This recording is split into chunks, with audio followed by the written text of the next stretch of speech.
Good morning, everybody. Welcome to the show. We got a great show for you. Grab a cup of coffee, sit down. Welcome to a Tuesday. Why is everything so orange over on YouTube? I don't know what's going on over there, but it is a lovely morning. I got my Dunkin'. I'm ready to go.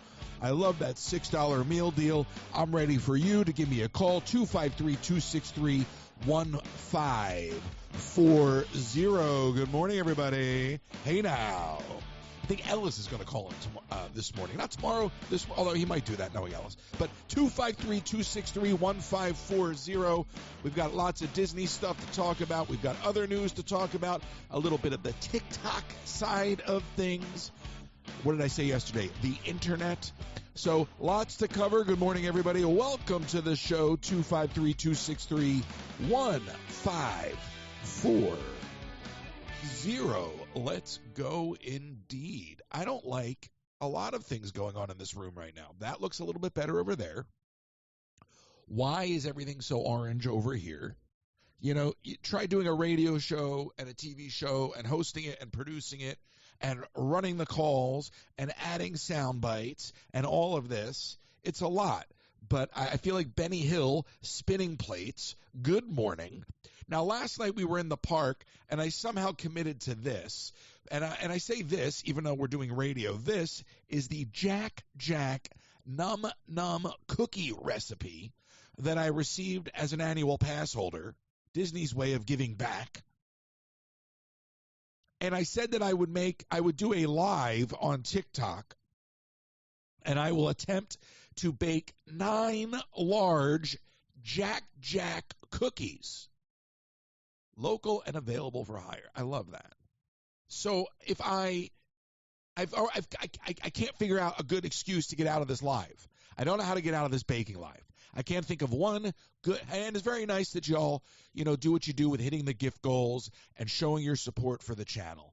But now all I can think is, how do I get out of this cooking live, this baking live? It's not even that's how lost I am. I'm calling it a cooking live because I'm looking at the word cookie, but it's a baking live. And I just got to figure out how to get out of this. I don't know how to, I don't know what excuse to, I love Seinfeld, and one of my favorite things about Seinfeld was when they would come up with really bad excuses, and everyone in the audience would see it, but the characters in the logic of the show would be like, oh, all right. So, and I just love that, right? So I got to come up with my really bad my oven is being decommissioned for NASA or something. I don't know. But if I can't come up with a good excuse, then we're going to do this. 1 cup cold butter, 1 cup brown sugar, 1 cup sugar, 2 eggs, etc., etc., etc. Preheat here's the problem. Preheat the oven to 350 degrees. My oven only goes up to 250. So I guess we're out of the woods there. 253-263-1540. It is so orange over on YouTube. Why do I look like an Oompa Loompa? Now, I think we're live on YouTube. Are we not? We are. I don't know. I think what happens is when you go live on TikTok, there's nobody over on YouTube because everybody's comfortable over there. Now, yesterday, we unpacked a lot about the Muppets, but I still need somebody to call in and explain to me why Pizza Rizzo is so popular. It is beyond my comprehension. I was looking at the menu this morning. What is it? It's not the $6 cannoli, right? What is it? The non-alcoholic Bellini? What is it that I'm serious. Is it the antipasta? Which, by the way, what a funny name, right? Think about that for a second. You want to talk about Seinfeld. Antipasta. But what is it about Pizza Rizzo? Now, I'm bummed about the Muppets, but I just don't understand. I saw this woman on social media. She went to Pizza Rizzo and did a funeral. First of all, if I was a college kid working Pizza Rizzo, and a grown-up came in there dressed up for sitting Shiva at Pizza Rizzo, not only would I roll my eyes to the point of not being able to get them back, All right, but I'd ask her kindly to leave. I'd be like, there's children around. What are you doing? The things people do for content. The things people do. Like, really? Really? Is that a little overstated? Now we're making funeral content for a quick service spot? And I just don't get it. By the way, Pizza Rizzo does have a chicken parm sandwich. Now, I do believe that chicken parm sandwich back in the day actually started at the Backlot Express. This is Inside Disney Food Baseball. And I don't believe it's the same recipe because I think I tried it a while back. But I do recall at one point, pre-Muppet Vision, there being a chicken parm, or excuse me, a meatball parm. Oh, my Lord, a meatball parm. Meatball parm with provolone available elsewhere. Now, so call me because I really, and I'm not knocking you. Well, I am knocking the person that did the funeral. But why? I don't understand it. I don't understand the Pizza Rizzo lore. I don't understand it. I like Rizzo. I like pizza. Together, not so much. Now, yesterday I also talked about how Disney, I should say we talked about, how Disney underutilizes the Muppets. What character do you think Disney isn't using enough? What character do you think is completely underserved? Whether it be in the parks, whether it be, in the movies, in television, maybe it's a character you think is completely under-merchandised. I personally don't think we get enough Stitch merchandise. I really wish they would focus on putting Stitch on more things. That is blatant sarcasm. But so for me, the first character that comes to mind, and I want to hear from you, is the Rocketeer. Why don't we have more Rocketeer? I mean, you should be, first of all, he's a superhero, right? So that works, right? We love our superheroes. Why don't I have more Rocketeer?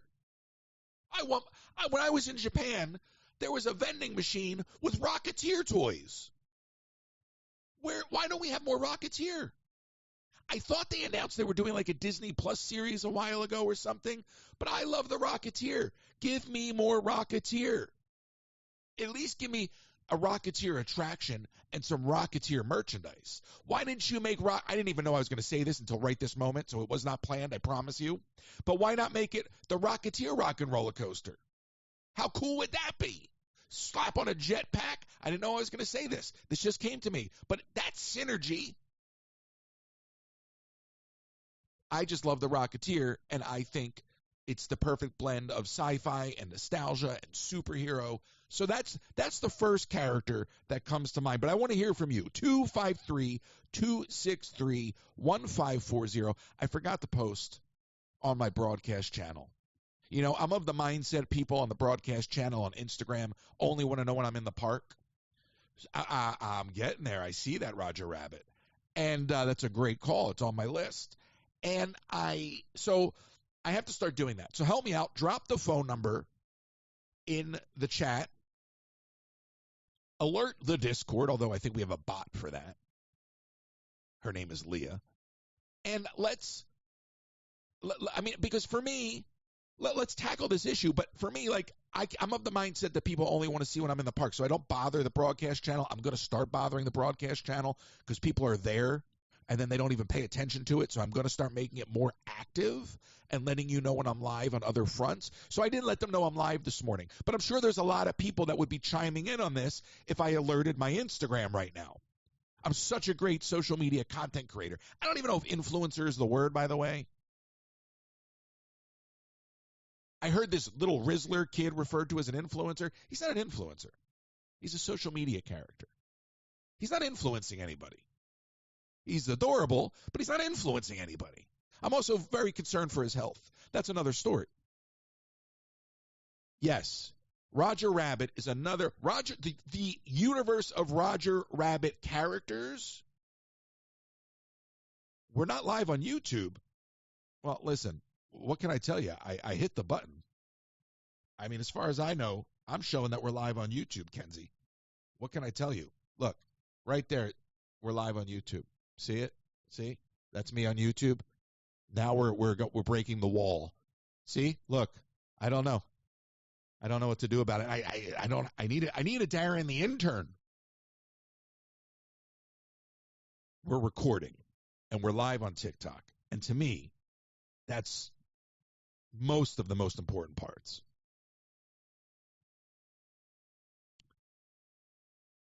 Robert Zemeckis said recently that he has a great script, a great idea for a Roger Rabbit sequel. Disney won't do it. And he alluded to the fact that Disney has already desexualized Jessica Rabbit in the parks, and they won't touch the property because they won't touch the character. Now, I'm of the mindset that we can have Baby Herman shorts, and I'm so glad you said this. I forget who said it, and I'm not looking up. But I'm of the mindset we could have Baby Herman shorts, we could have a Roger Rabbit sequel, we could have Roger Rabbit cartoons. There's so much opportunity with Roger Rabbit that is untapped, especially if you want to look at Roger Rabbit like a multiverse, right? Because inherently, Roger Rabbit was the first cartoon multiverse that I can think of.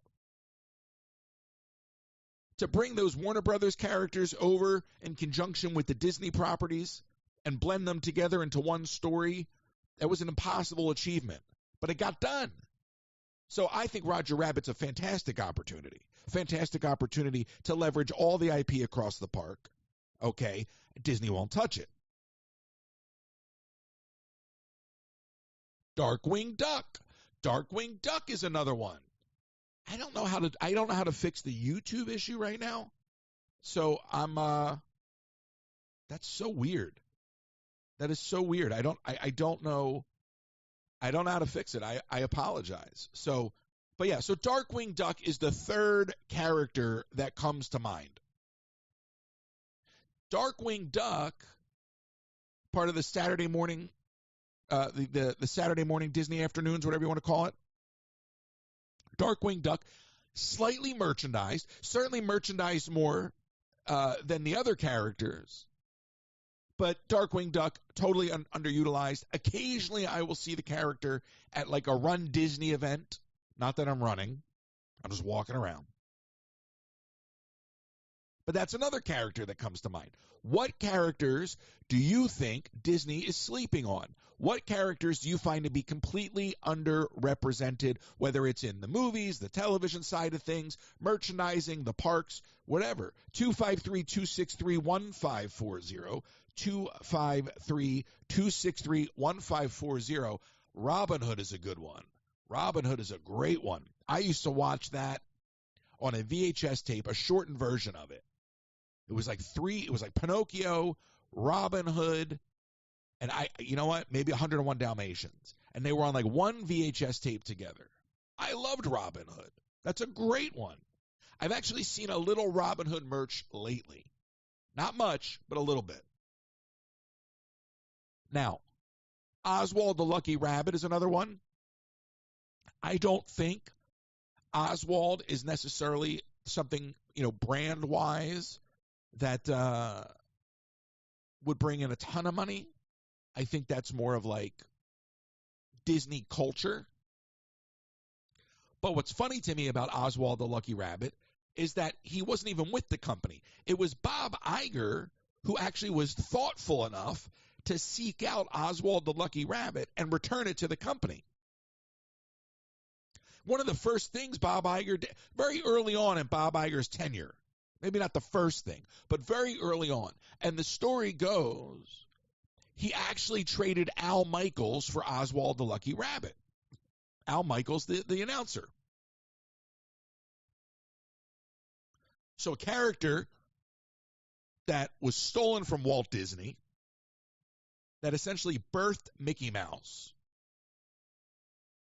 that was brought back into the fold, really maybe a couple decades ago at this point, but really still only as of late in relationship to the history of the corporation.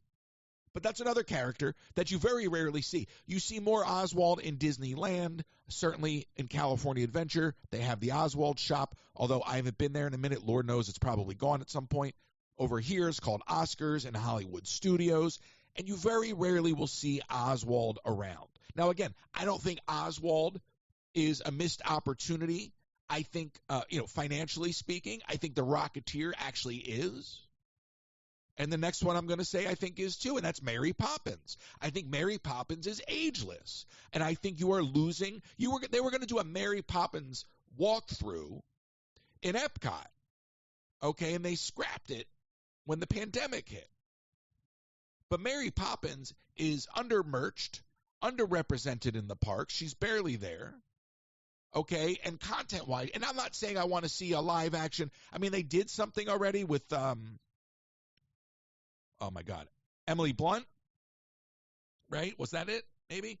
So, but Mary Poppins as a whole, you don't need to constantly remake things, by the way, to do what we're talking about. Mary Poppins just needs to be leveraged more.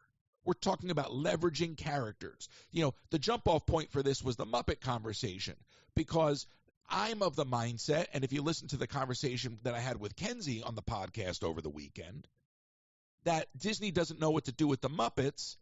And to Kenzie's point, not only does Disney not know what to do with the Muppets, but having paid far more for other properties right after they bought the Muppets, one can only assume they have no desire to monetize them because they don't feel the need to. In other words, we've made our money off of those properties. Let's focus on the ones that we know are the cash cows. I made the joke about Stitch earlier, but the reason you see Stitch on everything is because they know they can slap Stitch on a keychain, on a candle, on a lunchbox, on flip-flops, on a sponge, okay? They can put Stitch on anything, and they know somebody will buy it. You know how, Disney does the different the different anniversaries for the park, or the different whatever it is, the different milestones, and they have a line of products, and one of the things is the softball.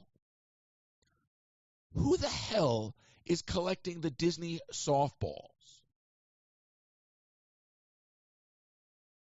Does somebody have a shelf of the 50th? I got the 50th Disney softball. I got the Epcot 40th softball. You know what I mean? Sometimes they just make the wrong product.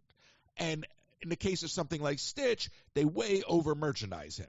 And I don't need Stitch on a baseball. And by the way, I'm pretty sure they sell Stitch on a baseball, softball, either one, maybe both.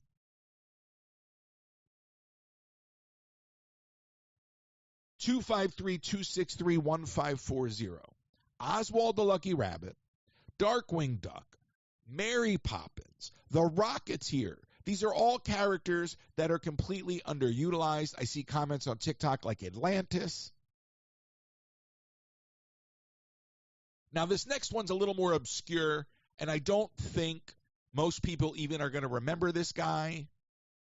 So I'm going to look over to TikTok because I don't know what's going on the YouTube side, but drop a 1 in the chat if you know who Swampy is. Because to me, Swampy, albeit a fairly new character, was an original character, came from the mobile gaming side of things, and is so adorable. Why not have more Swampy? There we go. Why not have more Swampy? I loved Where's My Water. Where's My Water was adorable. They rethemed it at some point to Where's My Perry, which, okay, cool, but Swampy is a character you created. Disney's always struggled to tap into gaming. It's a fresh character you created through the gaming side of the business. Why not use Swampy? I mean, he kind of reminds me of the Ice Skater, right? The Ice Skater from Blizzard Beach.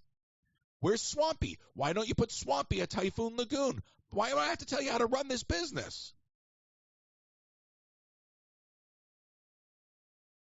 253-263-1540. Your kid's dressed up as Swampy. I love that. Please keep sharing the live. Thank you for contributing to the gift goal. There's so many ways you can support what we're doing. Now, I love hearing from you. So please, call in. I want to know what character or what property you think is underserved.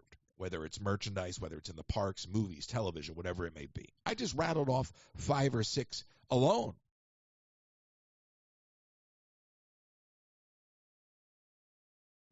One of the things I said yesterday about Pixar was, Buzz and Woody were not they weren't derivative. They were original concepts. And if you go and you look back at the early concept art for those characters, they are distinctly different. They were developed really to solve a problem. We were talking yesterday about how Pixar, much like Walt Disney, set out to achieve feature-length storytelling with the medium. The medium being 3D animation as opposed to Walt's pursuit of hand-drawn feature film making, hand-drawn feature film animation. So the Toy Story characters were almost birthed out of necessity. And in many ways they were, because they needed to develop a story to achieve the task at hand. The challenge wasn't, let's create some characters that we can slap on lunchboxes. The inspiration for Toy Story was, hey, we think we can sustain a feature film. What story are we going to tell?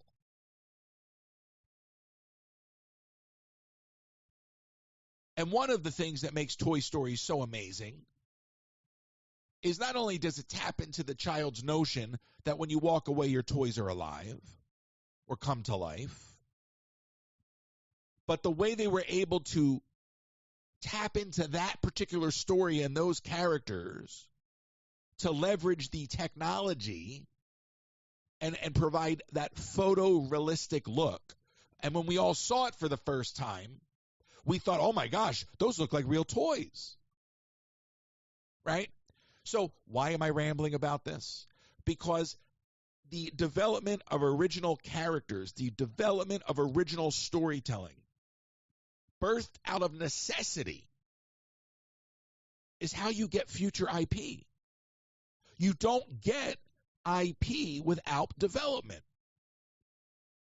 So, listen, we're talking about two things at once here. We're talking about developing fresh stories, investing in new stories, and we're talking about mining characters and leveraging them from a business perspective. Because it's still a business, right? It's a creative business. My fear is that the Walt Disney Company has lost sight of the creative side. So all of the data and all of the decision-making behind the data, or all the data behind the decision-making, becomes the safety net. It's very easy to say that I'm going to make a Moana 2 or a Frozen 3 because you would as well. And we know that even if it's not good, it's going to make X amount of dollars. In fact, if you can't make that work on paper, then you don't have a job. All right? But if you can make that work and the movie still stinks, the story still stinks, nobody's going to tell you to leave because you made money. Right? So the desire for fresh stories, the desire to mine characters that are not being utilized, it feeds both sides of the business, right? You solve two problems at once. By using under-leveraged characters, you essentially are developing new revenue streams. I can't believe I have to say this out loud. This isn't even on my list to talk about. Bob, I really hope you're listening because I really don't think you know what you're doing anymore. So you take these untapped characters and you leverage them across the different segments in the business, right? That starts to generate revenue. You take some of that revenue from these underutilized characters that are now being used and printing cash, and you take just a small portion of those dollars and you invest in original storytelling. You don't even have to disrupt whatever shell game you're playing with the live-action remakes to accomplish this, right? I'm going to say it again. This doesn't disrupt anything you're currently doing. You do this in addition to. You take characters in your arsenal that are under leveraged. You start monetizing them through your different business sectors. And then you take a piece of those profits and you use those to reinvest in original storytelling. Now you can take all this other money you're wasting and reinvest it in these ugly hotels you're building and anything else you choose to do. But at least you're safeguarding the future of the company when you're long gone. At least maybe if you do that, you don't have to wait to acquire somebody else's business. Because at this point, the only hope that the Walt Disney Company has for their future in storytelling is acquisition. Yesterday, I talked about them chopping things up, right? So you would suggest that, they can keep acquiring characters, but that doesn't work. Eventually, they will be acquired. Somebody else will take their characters. And I'm afraid that's actually what will happen, and I stated this yesterday. So if you're not careful, and you just keep beating Marvel to death, and you keep beating Star Wars to death, and by your own admission, you've already done that. I mean, I can't believe, who puts out a press statement admitting that you've ruined your own brand? Okay, but if you continue to go down that road, then you don't have any fresh characters. So then what? You get gobbled up. All right? And that's why I really do believe they are slimming down the company for an acquisition or merger post Bob Iger. I really do. Frozen, Moana, and Stitch. That's it. That's it. Frozen, Moana, Stitch, rinse, repeat. Maybe a wash. That's it. That's all they just work in the same things over and over again. There's no desire to create original stories. 253-263-1540. I think Apple is the natural fit. The race, the arms race for the streaming platforms, I think that's starting to plateau if it hasn't already fully plateaued. And I think what you're seeing, it's a return to the idea that content is king. Content's always been king, but it's the return to the catalog licensing thing. Once there are less streaming platforms, I think what you do is you start to hack up people's assets. Again, NBC Universal just announced they're doing this with their cablers. And then what you do is you start to reconsolidate that way, right? So now this new company that NBC Universal is spinning off will plump itself up by creating licensing deals with other media outlets so their streaming platforms have access to that catalog of content. Then at some point, okay, that company gets sold off and acquired by somebody. And I think at the end of the day, it's all tech companies. So there's a dance being done right now. And I said a lot of things yesterday. That's what happens when you sit here and talk for as long as you do. But it's the expanding and the contracting of the industry. It's the hyper consolidation, it's the divesting, and then it goes on and on and on. So I think for Disney, it's Apple. I think a slimmed down Disney. I think Disney can take some of these, not necessarily the characters, although I think they should seriously sell the Muppets off. Back to the family, back to the Hensons. But I don't see, other than them unloading cable assets and maybe product that goes with it, and by product I mean shows, content, I don't see them unloading necessarily the characters of it all.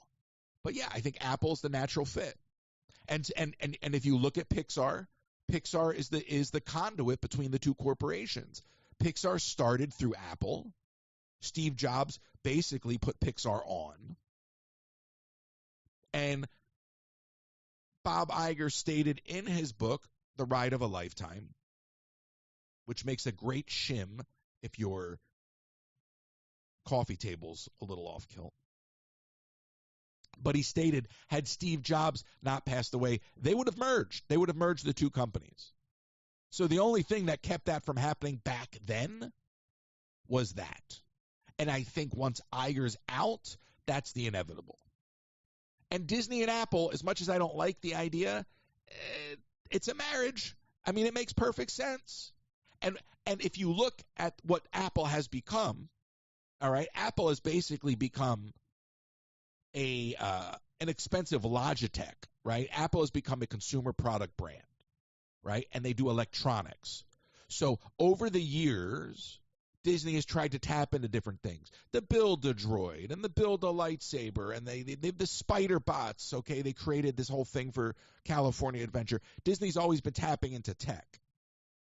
So the marriage of a high-end consumer products company, which is Apple, the marriage of that with Disney it's a game changer in many ways. It might not be good in the short term for the consumer, but I think there's real opportunity there. I think it's inevitable that the tech companies own all the creatives. I really do. But there is something to be said there, right? And it could really do some marvelous stuff for the theme parks in the long run if you have a visionary at the top running the company. Because imagine being able to integrate some of that consumer technology into the parks. Like, just imagine actually having your devices properly integrated into the parks if somebody actually cared enough to do that. So there is upside there, but the downside is when these things happen is the consumer foots the bill. 253-263-1540. I have all Apple products. I don't consider myself like an Apple sycophant, however you say it. I don't. That being said, I like it. I like for editing, I like being on Mac, right?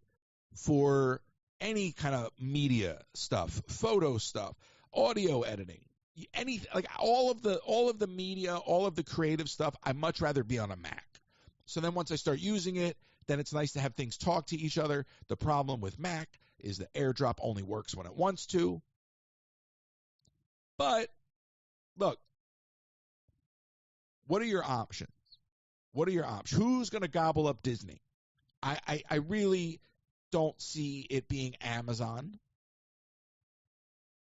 You know, a Netflix merger, maybe. I don't think so, though. I really don't. You know, at some point, I don't see that. I just don't. I just think there's two different cultures there.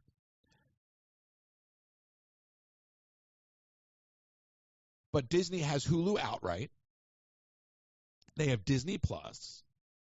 They're building this new ESPN app. I mean, they are trying to become a tech company, right? So at some point, being married to a tech company is inevitable. It's inevitable. And it's really the only way to survive. It's the only way to survive. You know, Comcast, NBC Universal. Comcast isn't a full-blown tech company, right? But they're an internet communications company. They're a telco, right? I mean, Comcast now does, internet and all of that, internet service provider, right? But it's still technology, right? There's still infrastructure there. So I think inevitably that's just going to happen for this company. And I really do believe some of the decisions being made by the Walt Disney Company as of late are based off of keeping the company light or lightening it up by not overutilizing land, by hacking away at what's already inside the park perimeter as opposed to expanding outside of it. 40 square miles of property, 2/3 of it's untouched. And I think it holds more value for the company if they don't touch it than trying to use it. Look, the Walt Disney Company is not impervious to acquisition. And I'm not even talking about friendly acquisition. The Walt Disney Company has a history of hostile acquisition attempts. The most recent one was Nelson Peltz. Comcast, long before Comcast ever owned Universal, Comcast made a hostile acquisition play for the Walt Disney Company. Okay? Then you go back to the pre-Eisner days and the whole Stanley Gold debacle and all of that with Roy Disney. So 3 times in the company's history, they faced the threat of being completely obliterated. They are not impervious. There's this sort of aura coming out of the C-suite that they're infallible. And I think when you have a guy like Bob Iger who leaves and comes back and thinks he's the second coming, it's pretty hard to tell a guy like that what he should or should not do. And even if you can get his ear, is he going to listen? No. So let's see. Let's see what fresh leadership brings. But the thing is, the company as it stands right now it's a mirror. It's a mirror to that era pre-Eisner in terms of being creatively bankrupt. The only difference is the size of the company, okay? And yes, in many ways you could say, well, the stock is up and the parks are doing great and all this, that, and the other. But they're creatively bankrupt, all right? They're doing all these live-action remakes. It's become a sequel factory. The parks are losing their thematic integrity, and the brand overall is losing its identity. If you really take a look at it, you know, Disney started losing people when they dipped their toe into public discourse. Nobody wanted them talking about politics, so that was the beginning.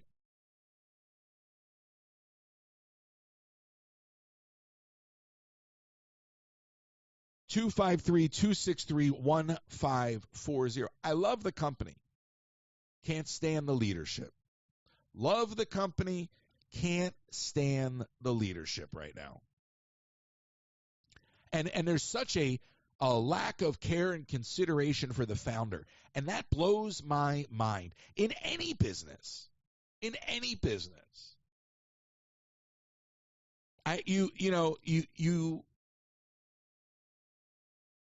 It's like anything else in history. If you don't choose to remember it,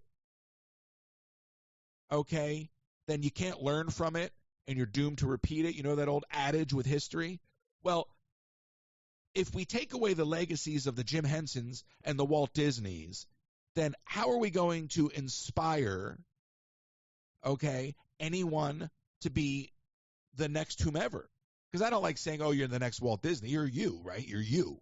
But how are we going to inspire, and how are we going to show the difference? That things used to be one way, and it's because of guys like this, people like this, that we have whatever we have. You know, Walt Disney didn't just impact movies and theme parks. He impacted business. He impacted transportation. He impacted decision-making around the world, his approach to things. That's why the idea for Disney World and what he set out to accomplish was so unique. The Florida project was supposed to be the city of tomorrow, Progress City. All right? There wasn't going to be a Magic Kingdom. The Epcot we know and love wasn't going to be Epcot. The idea was going to be the city of tomorrow.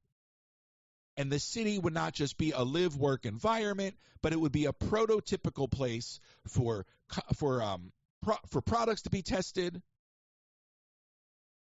for things like future transportation to be trialed. He was so ahead of the time that he lived. So ahead of the time that he lived. So for me, while I see all this outcry about taking away this thing and taking away that thing, it's so much less about being a fan of these things and so much more about being inspired by these things. And I just fear that with leadership like Bob Iger, and if the future leadership is like a Bob Iger, i.e. a Josh D'Amaro, as they continue to strip away at the soul of the company, in many ways, I question what the mission statement becomes, right? Because Walt Disney was about inspiring people. Walt Disney was he was the personification of the American dream. But if you're just there to get people on rides, to shove bad stories down their throat, to milk the same 4 or 5 characters over and over again, and you're just running on autopilot, then yeah, hack up the company, lighten the load, and sell it off because you're no longer doing what you're supposed to be doing. And I'd hate to see the Walt Disney Company go away, but they're not impervious to that. I promise you. Look at how many legacy companies we've seen disappear in our lifetime.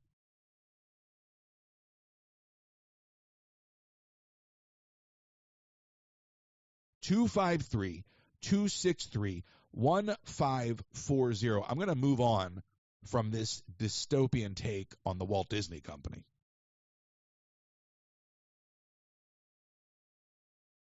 I still want to know what characters you think are underrepresented. I still want to know what makes Pizza Rizzo so special. I don't get the hype. Is it really just the fact that Rizzo's kind of cute and Pizza Rizzo's kind of fun to say? And is that it? Is that really it? It's not the pizza. I know that.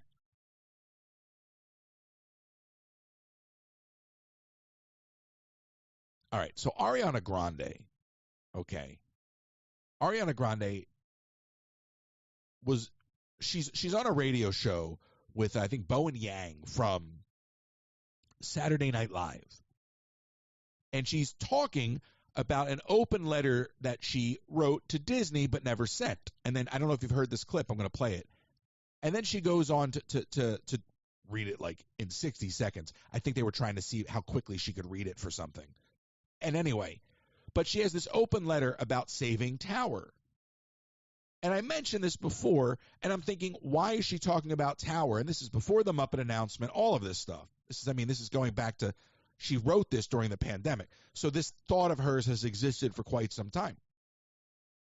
But anybody who can read the tea leaves will tell you that the retheming of Tower is inevitable. So she's got this plea to the Walt Disney Company. I want to see if I hope I don't botch this. She's reading it really, really fast, too. Some of my fondest adult professional memories have been you know what? It would probably help. It would probably help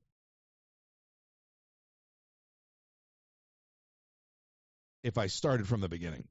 An open letter to Disney World Orlando. Hello, I hope this finds you well. My name is Ariana Grande. I've been a frequent visitor and a great admirer of your park since I can remember. Some of my fondest adult professional memories have been collaborating on my cover of Alan Menken and David Zippel's tremendous hit, Zero to Hero, and performing in front of Cinderella's castle along a magnificent choir that you so graciously provided. Further, some of my oldest and warmest personal memories include spotting hidden Mickeys across the parks, driving up from Boca on the weekends, counting the purple signs, knowing we were nearing your parks, and alas, ...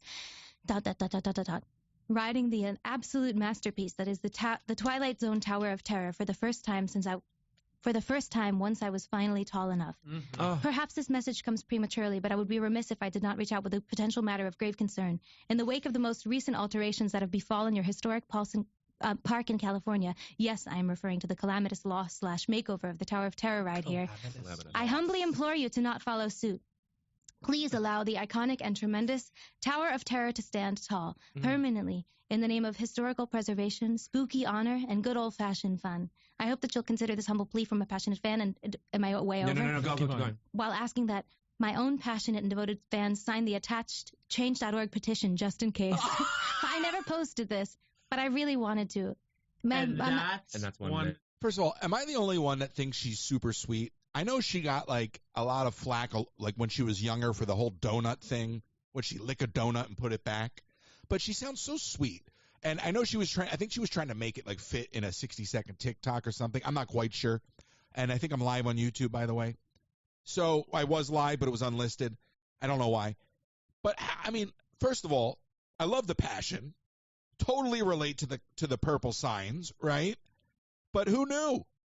So I love that, and that's out there, and good for her. But, you know, if only, you know, the Ryan Goslings, the Ariana Grandes were a little bit more vocal. Not that Disney would listen, but, you know, these are huge Disney nerds. At least it's kind of cool to see somebody like that, you know, being that passionate openly, even though she didn't send it when she wrote it. But I kind of think it's cool. Very, very relatable. She's sweet. How do you not like? She's very successful. She's very talented. Side note, I read that when they were talking about doing Wicked, they were going to hip hop up Popular. And she said, "Don't you dare." She said, "I do not want to be Ariana Grande, okay, in Wicked. All right. She's like, I want to be my character. Like, I want to be Glenda. So I thought that was kind of a cool thing. She seems very, very cool. I mean, look, people make bad decisions. She's grown up. I remember that donut thing. But look, who cares? All right. Good for her. Love that she's a Disney enthusiast. Always fun to see somebody like that, kind of, like Russell said, out there being relatable. It's very cool. But also, look, I think the ride is at risk of going away. I really hope it doesn't. But with this current leadership, anything's possible.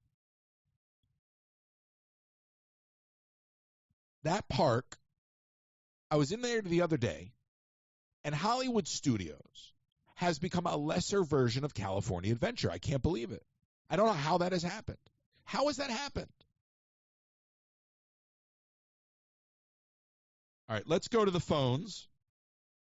You're on the air. Who's this? Good morning, Royce. It's Heather. Good morning. How are you? Good. How are you? I'm doing good. Nice to hear your voice.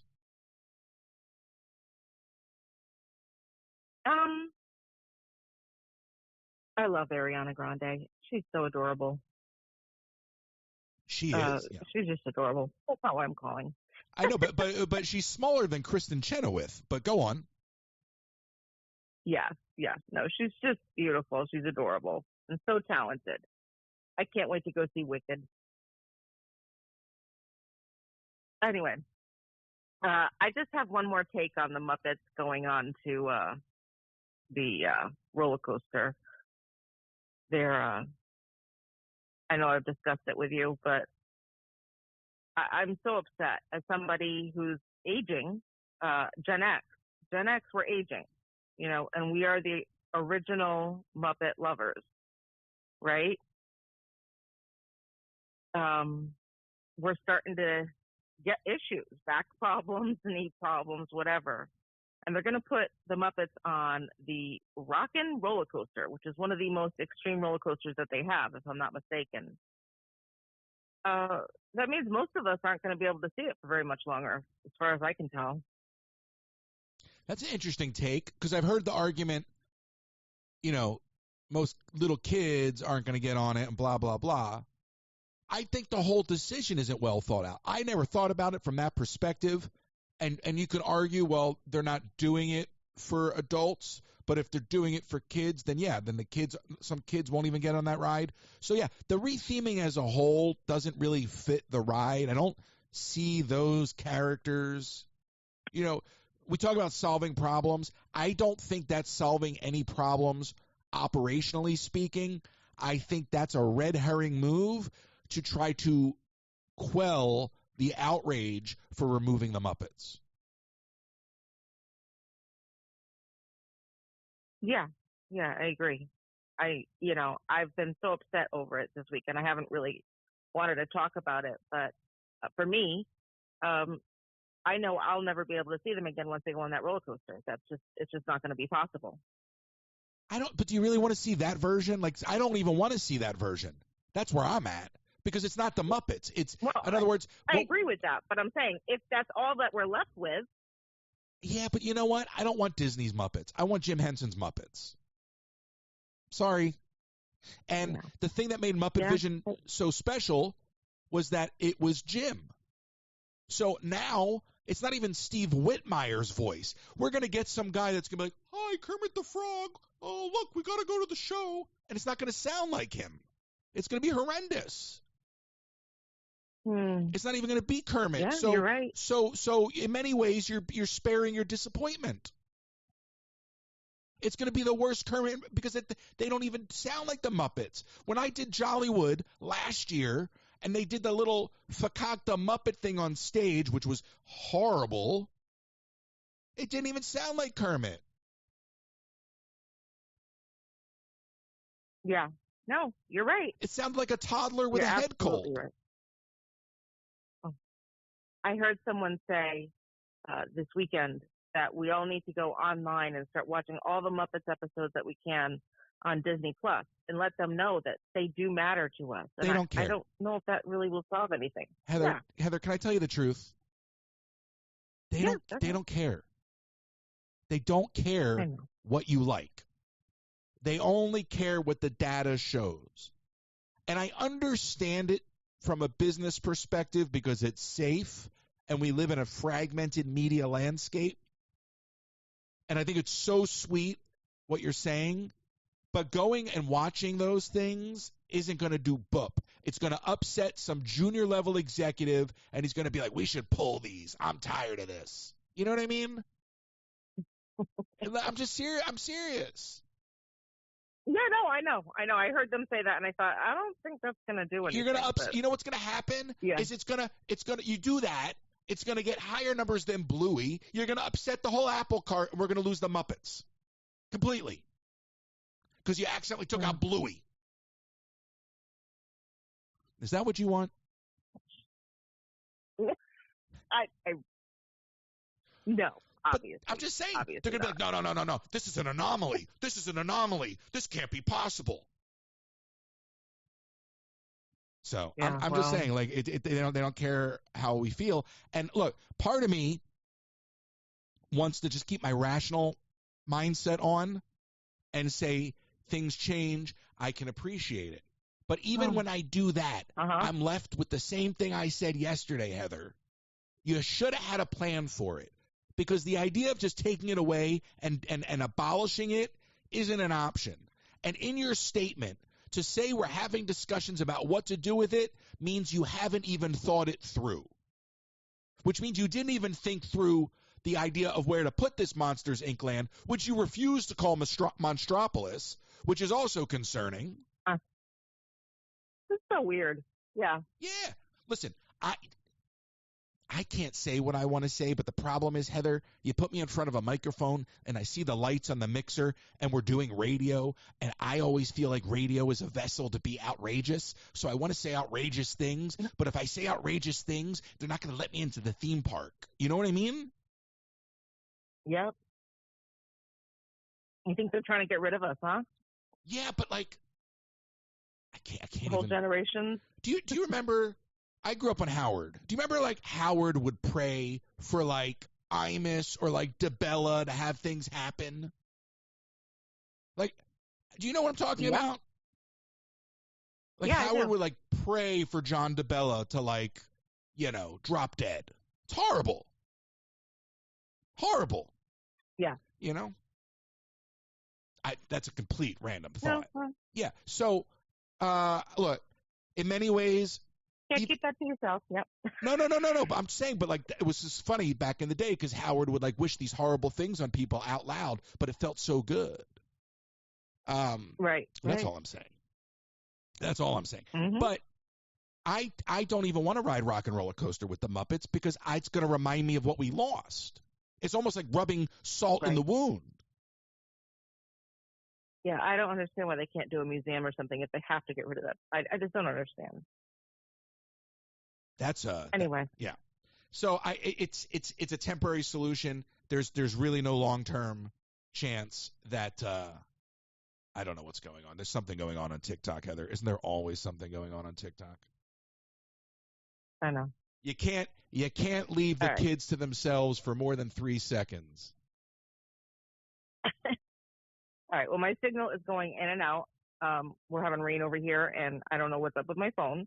So I just wanted to call in and give my thought on that because I've been extra depressed, on top of everything with Jim Henson. I'm like, even if they did do this, there's nothing left for me. So I'm just over it all. Like, I'm exhausted by it, and,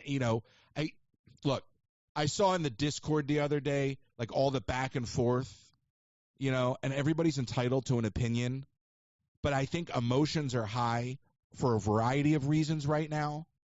And, I can appreciate that. I'm sensitive to that.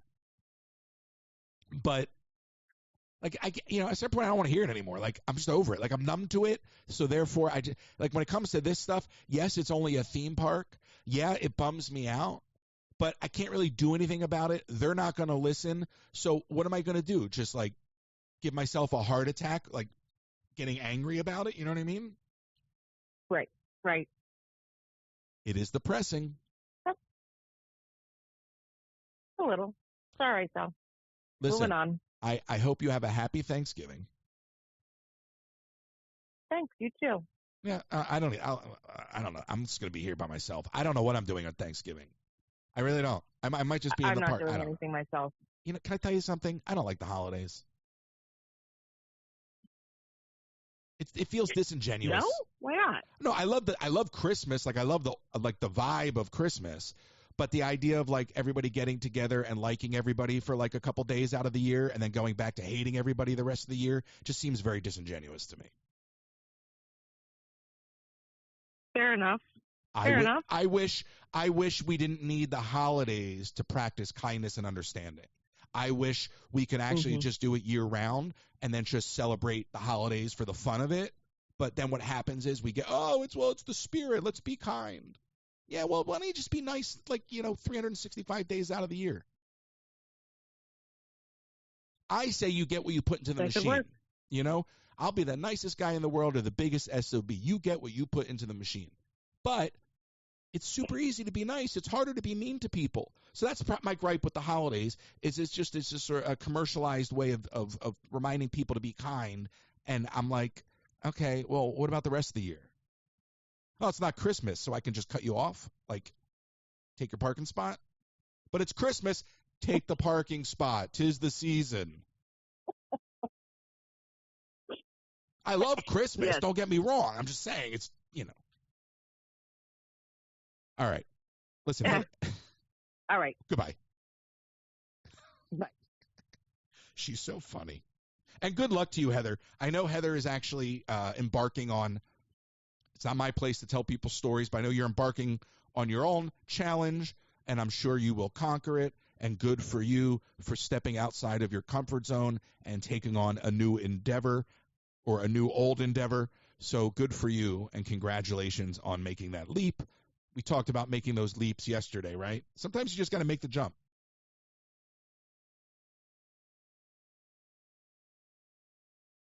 I still want to hear from you. What characters do you think are completely under-leveraged? Now, I haven't had the chance to talk to you about IAPA in detail, and I want to take a moment because it's so cool. It's so cool. We're talking all about Disney and what they're taking away and what they're modifying and changing, all this, right? But if you've ever thought about what it actually takes, to do this stuff, and so first off, I've been to many conventions. I've been to trade shows, all these different things.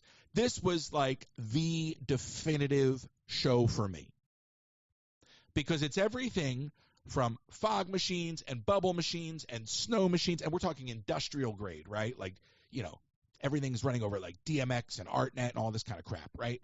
And to VR, to crane machines, to animatronics, to servo motors, to water slides, to cable, like sky cars, like the Skyway, to roller coasters and inflatables. I mean, it was anything and everything you could possibly want to put in your amusement park.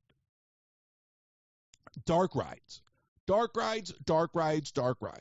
And I, as somebody who built a dark ride, very, very basic one, okay, am fascinated by the IP side of that. So having those conversations and finding out, like, hey, if I wanted to buy a dark ride from you and have it be Sesame Street themed, like, could I? Well, you could. I'll introduce you to Mary over at blah, blah, blah, And so just those little things where you're like, oh my gosh, when you take all of the magic and the show out of the picture, right? Like take all of that out of the picture and just reduce it down to a business conversation. And I'm like standing there talking to the water slide guy, and he's like, oh, that woman you're standing next to is the head of SeaWorld. And I'm like, oh my God, I should talk to this woman. And Legoland. It was Legoland. And I was like, oh my God, and I didn't get a chance to talk to her, but I have his card. And all I'm saying is when you reduce it down to conversations, yeah, sure, you want to have a Care Bear ride? Talk to Bill over at blah, blah. You know what I mean? Like when you reduce it down to that, that's where I get really excited. right? It's no longer admission into a fantasy land, right? Now it's relationships giving you access to opportunity. So for me, I'd walk around, right? And they have all of the water slides where like all of the water park people were in like a couple different rows. So there's water park row, and then there would be like, the amusement ride row. And so I'm going down the water park row. They have all these really amazing models. I'm talking about models of the slides, to be clear. Okay? And I'm like, every time I would see one, my jaw would hit the ground, right? Because they're like full on detail. And I'd go up to the guy and I'd be like, is this for sale? Excuse me, is this for sale? Is the floor model for sale? Because they're always trying to get rid of stuff at these conventions, at these expos. And oftentimes what I would find was that these models weren't even a model of an actual ride. In other words, it was their blue sky, right? So they got some guy, and his whole job is to develop these fantasy rides, and then they'll bring them out to the floor in this in expo environment. And then I see this crazy Stingray water slide, and then I'm like, oh my God, I want that. And they're like, well, we'll sell it to you, right? And you don't get exclusive on it. You might be the first one to buy it, and then it might pop up in 5 or 6 other places around the world that you'll never see because they're all over the place, right? But now this product idea becomes a reality on a trade show floor. The flip side of that is client hires me to build a ride, and now I'm putting out a model of the ride to show you what you could have. And now I might be drumming up business for an IP, for myself, or in the case of some of the attractions, they literally brought like a roller coaster to the floor that was on its way to the client. And they just covered the name of the ride because that ride was going to have a different name wherever it goes, right? So they just covered up the signage. So like on the way to its final destination, this roller coaster made a pit stop. That's the stuff I love. And I'm standing there because my buddy knows the people that assembled those rides. So I'm standing there talking to the guy that assembled the roller coaster and his wife and her friend, and we're talking about how much these rides are. And I'm like, well, how much is the Gravitron? It wasn't a Gravitron. It was like one of those pendulum things that swings you around. And I'm like, well, how much is this? This is $695,000. Oh, that's not bad. So in my mind, I'm like, well, then the roller coaster's got to be over $1 million. No, the roller coaster's the same price. I'm like, you're telling me this roller coaster is only $700,000? And you're like, these words are coming out of your mouth, and like you're like, well, because in the realm that I'm in, $700,000 for a roller coaster sounds like a great deal. And you start to look at these things and you're like, gosh, what is holding back anybody from building a theme park, building an amusement park? Just money. So that's where I get inspired, because I'm walking this floor and I'm like, somewhere in the world, there's a guy or a woman. I was going to say gal. There's a guy or a woman who has several $1 million that they need to put into a project. Okay, they've got money to burn, and you look at it and you're like, well, that's what OPM is all about. And I was kind of talking about this at the end of the show yesterday. OPM is other people's money. So when I go to this trade floor and I'm starting to price out these things and I'm looking at how I can build a modular water park, right? And the wheels are turning. I'm not like, oh my God, I'll never be able to afford an amusement park. I'm like, OPM. This makes it easier to build an amusement park, all of the things I'm seeing here. Now I have cost. Now I have business cards. Now I know this person from Sally Dark Rides. Now I just met the guy I've been talking to for years about animatronic control. And then suddenly you're like, oh my God, the only missing piece is financing. And most people are wired to go the other way, right? Most people in this world are wired to go, oh my gosh, I'll never have the money to do it. I'm like, oh my gosh, everything I need is at my fingertips. The only thing left is the money, and somebody's got the money. OPM, baby. That's the way the world works.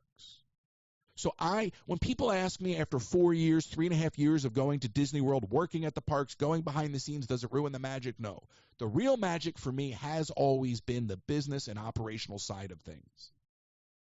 And that's the way I'm wired. So I'm walking this floor. I'm having conversations with this one guy about a magnetic roller coaster. I'm having another conversation with another company about 3D printing animatronics. I was trying to show you something the other day along those lines on that one live. So having all these different conversations, I'm talking to different ride manufacturers about steam and STEM, many of which were very interested, like totally understood the gap in the market, talking to ride manufacturers about how there's a gap in the market to educate and inspire the next generation of industry members, whether it's ride techs or ride developers or engineers or graphic designers, whatever it may be. So I'm walking around having all these conversations, and I'm like, I got to build an amusement park. Like, I have to build an amusement park. I thought I was never going to feel that energy ever again. And I'm walking the floor, and I'm like, because I was trying to do it in LA, and I had gotten really, really damn close. Like, really close. Really close. And then I saw, because I've never done IAPA. And then I'm walking this floor, and I'm like, oh, my God. Oh, my God.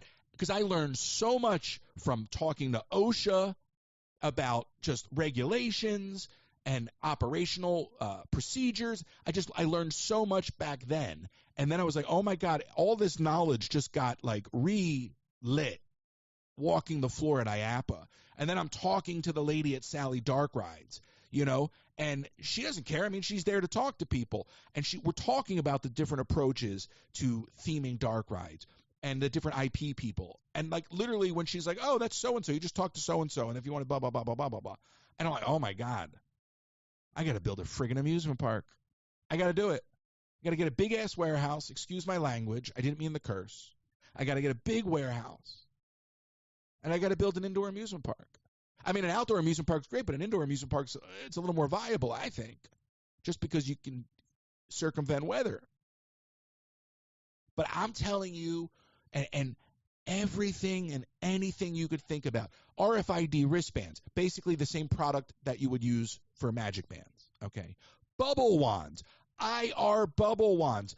Matt, here's the thing. Disney is sleeping on this. They've got bubble wands that will talk to those 50th statues that are all around the park, but they don't sell them.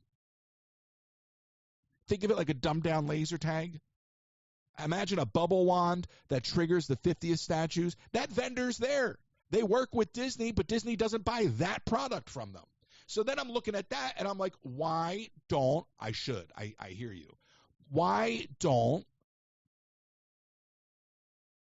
they implement that? So in other words, it's not like Imagineering has to develop this technology. Those 50th statues could engage with bubble wands if Disney bought the right product. It's just a vendor. And when you reduce things down to those kind of conversations, then you really have to look around at the gaps in Disney in particular and go, well, why not?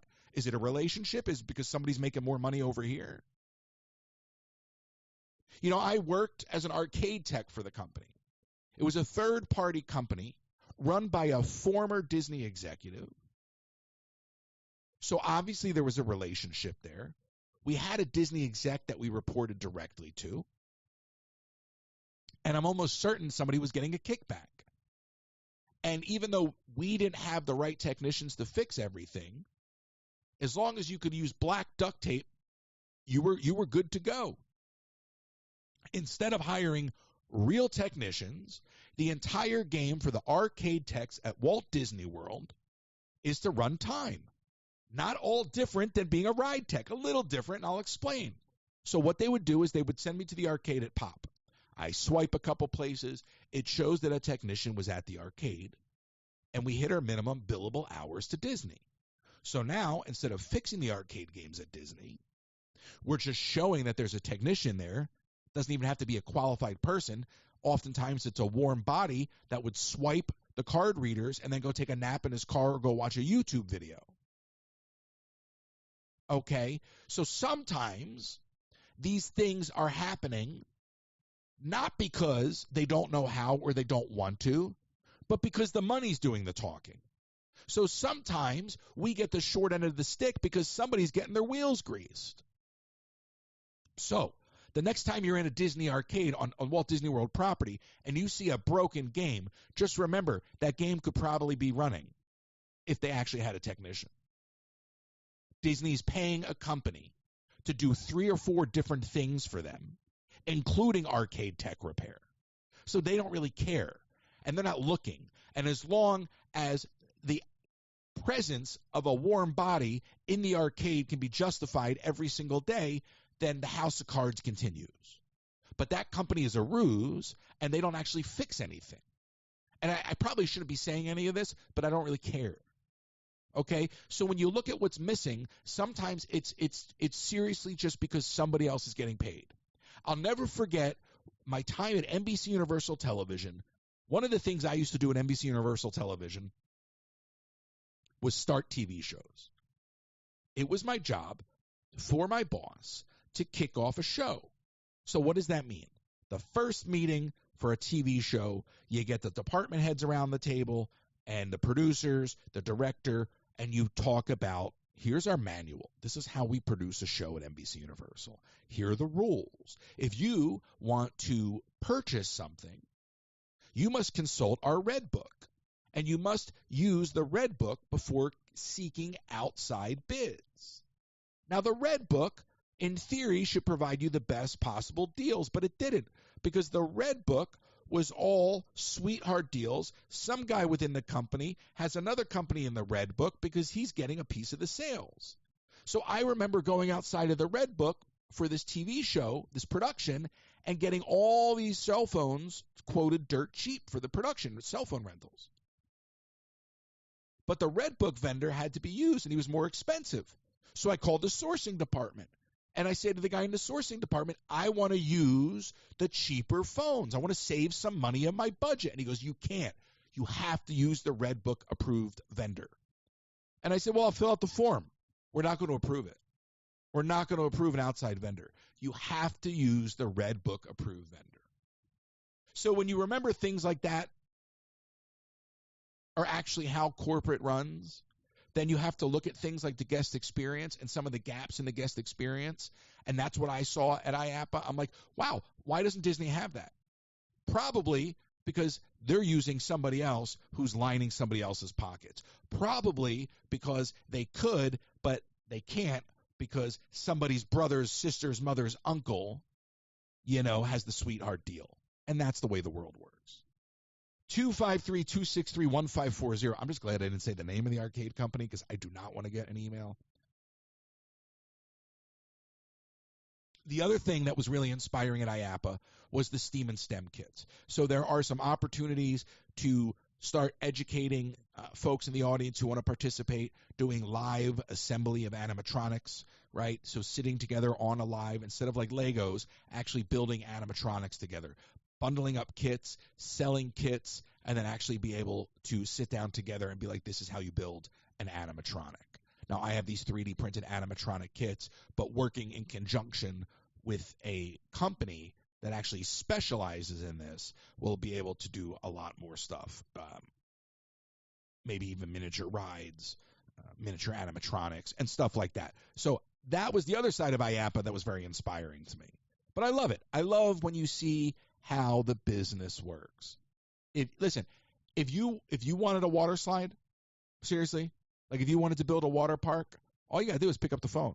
Like it's not, that's what I'm saying. And sometimes people think some of these things are just out of reach because they're so grand, but they're not. It's all obtainable. These people want your business. And that's what I love. Speaking of business, let's pay some bills. We're only an hour and 14 minutes in. I tried to do the ad break halfway in, but I think this is actually a good spot. We'll pay some bills, and then we'll go to the phones, 253-263-1540.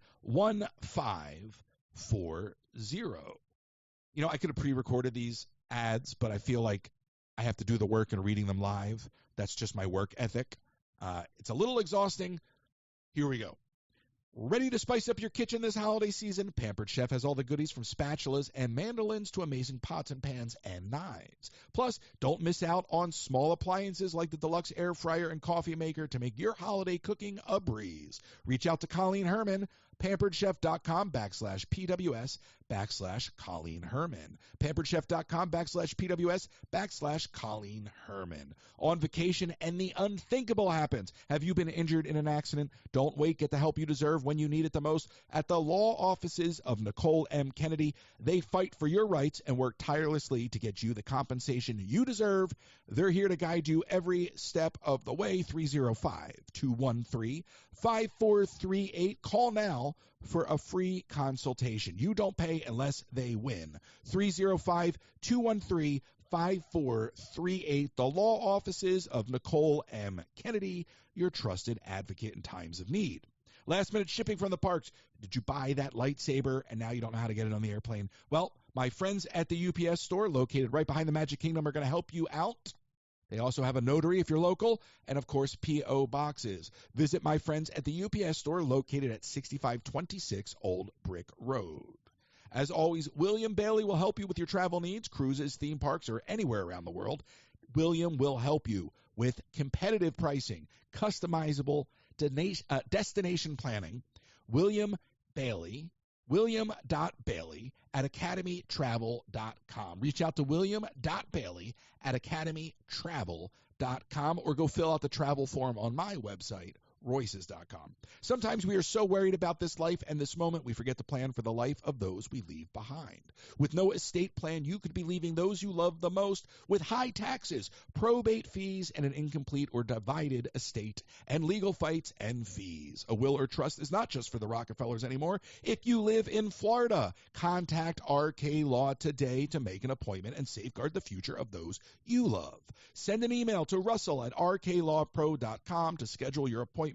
That's Russell at rklawpro.com. And as always, you can go to my website, Royces.com, and take home your Joe Coconut today. That is a lot. That is a lot. That is a lot. Thank you to all of our sponsors. 253-263-1540. All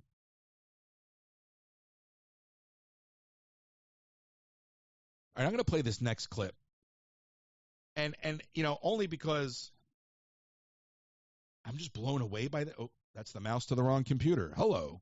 So this is like pure entertainment as we kind of move into, I guess, the current event side of things. But I just have to play this because it will no longer be relevant as this Wicked movie moves behind us in the cultural zeitgeist until that sequel comes out. So just a little bit of this, just a tad. Boy, I hope this is the right clip. That is the wrong clip. That is the wrong clip. Hold on. I didn't label the clips. I thought I would just remember where they were, and it turns out that I don't know where they are. Here we go. Conferring with the flowers, consulting with the rain. And my head I'd be scratching while my thoughts were busy hatching. If I only had a brain. I mean, this woman is amazing. I cannot believe what she's doing with this song. I'd unravel every riddle for any individual in trouble or in pain. With the thoughts you'd be thinking, you could be another Lincoln if you only had a brain.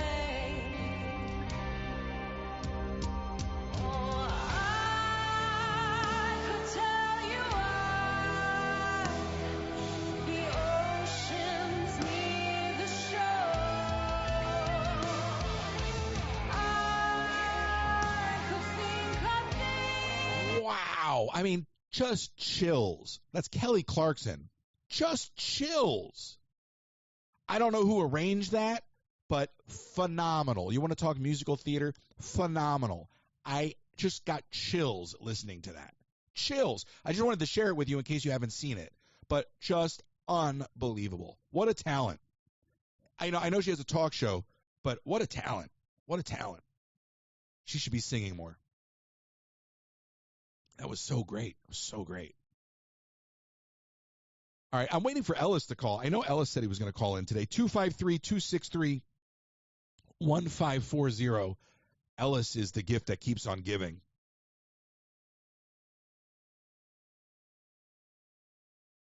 I do want to remind you, yesterday was Keena's birthday. I do want to remind you that we are still taking support gift cards via the email address Keena is to help folks in need in North Carolina, especially going into the holidays.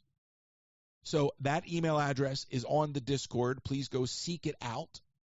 I saw a news article that an organization has come together and they're going to serve I think it's 5,500 meals to folks in North Carolina for Thanksgiving. And I think that's fantastic. And I was so happy to hear something being discussed relating to North Carolina on the news. These folks are still struggling. So thank you. There's been some real generous support lately. So thank you for sending your gift cards, Walmart, Target gift cards, Amazon gift cards to the email address. It's on the Discord. I'm sure somebody will post a reminder. But thank you for your support over there. I appreciate it. Keena appreciates it. I think we're going to hear from her tomorrow a little bit on that front too. But I wanted to point that out because, oftentimes, we forget. And the 24/7 news cycle is such that once things go, they don't seem to come back. It kind of, you flash in the pan and then we move on. So it's kind of nice to see that is happening. So thank you to everyone that has shown their support through our community. And I applaud this organization for what they're doing. 5,500 meals to those in need. Now, I posed a couple questions at the top of the show, 253-263-1540, 253-263-1540. What Disney properties do you think are underserved? What characters do you think are undermerched, are not utilized enough in the parks? Perhaps you would like to see them used more in TV and motion pictures. What characters or what stories do you think Disney is sleeping on? Tell me. And then also, if you love Pizza Rizzo, please call in. I need to know what the fascination is. I don't get it. I want to understand it. Somebody call in and you can educate me, hopefully, 253-263-1540.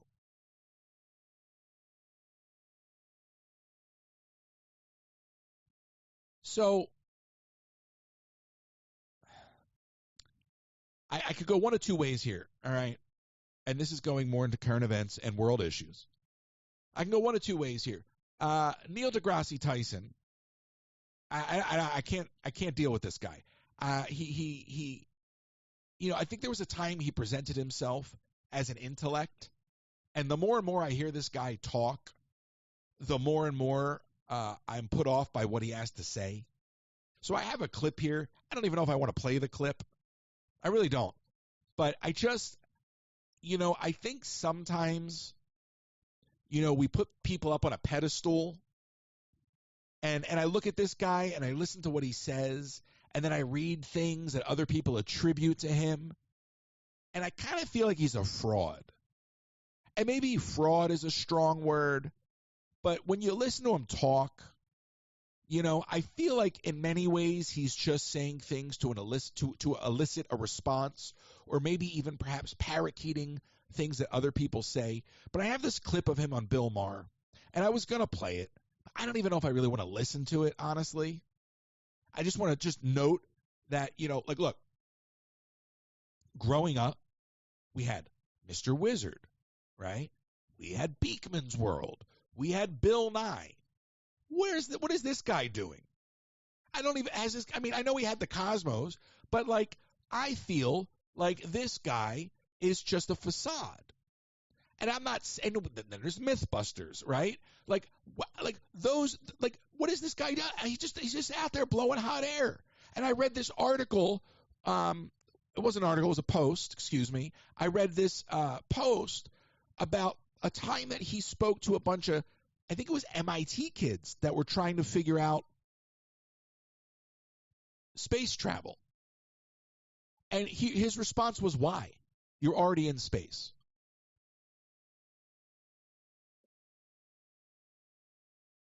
So I'm not even going to play the clip because I don't want to listen to him.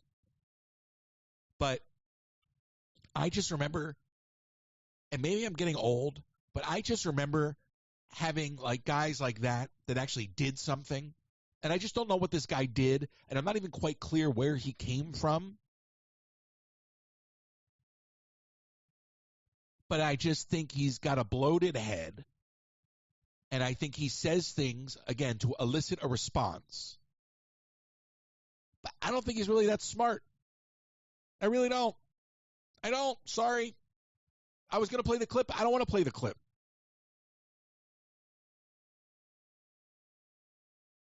Imagine taking all the time to download the clip, to put a note on my list, to play the clip, to load the clip into the system, and then sit here and refuse to play the clip. But I just don't. Because you know what? He doesn't say anything of substance. So I can just tell you that he's full of hot air. You know what hot air feels like. You don't need to hear it.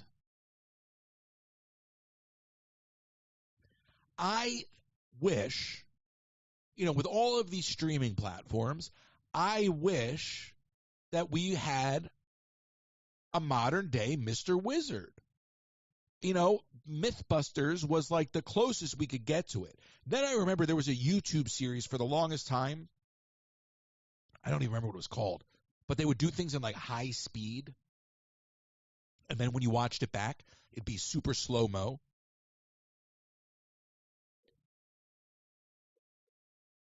So they would take like box fans and put them in a circle and then light a fire in the middle and like film a vortex, or they would do like, they'd shoot like ink into water and film it in like 4K high def slow-mo, or high speed rather, and then play it back and it would be like slow-mo. Just like, and even though they weren't really kind of giving you the DIY of it all, it was inspiring. It was technically inspiring. The Mythbusters would walk you through what they were doing. We need more stuff like that. That's what I thought this Mr. Beast was when I first heard of him. I thought he was one of these guys that was like showing you how to do things, but he's not. We need something like that.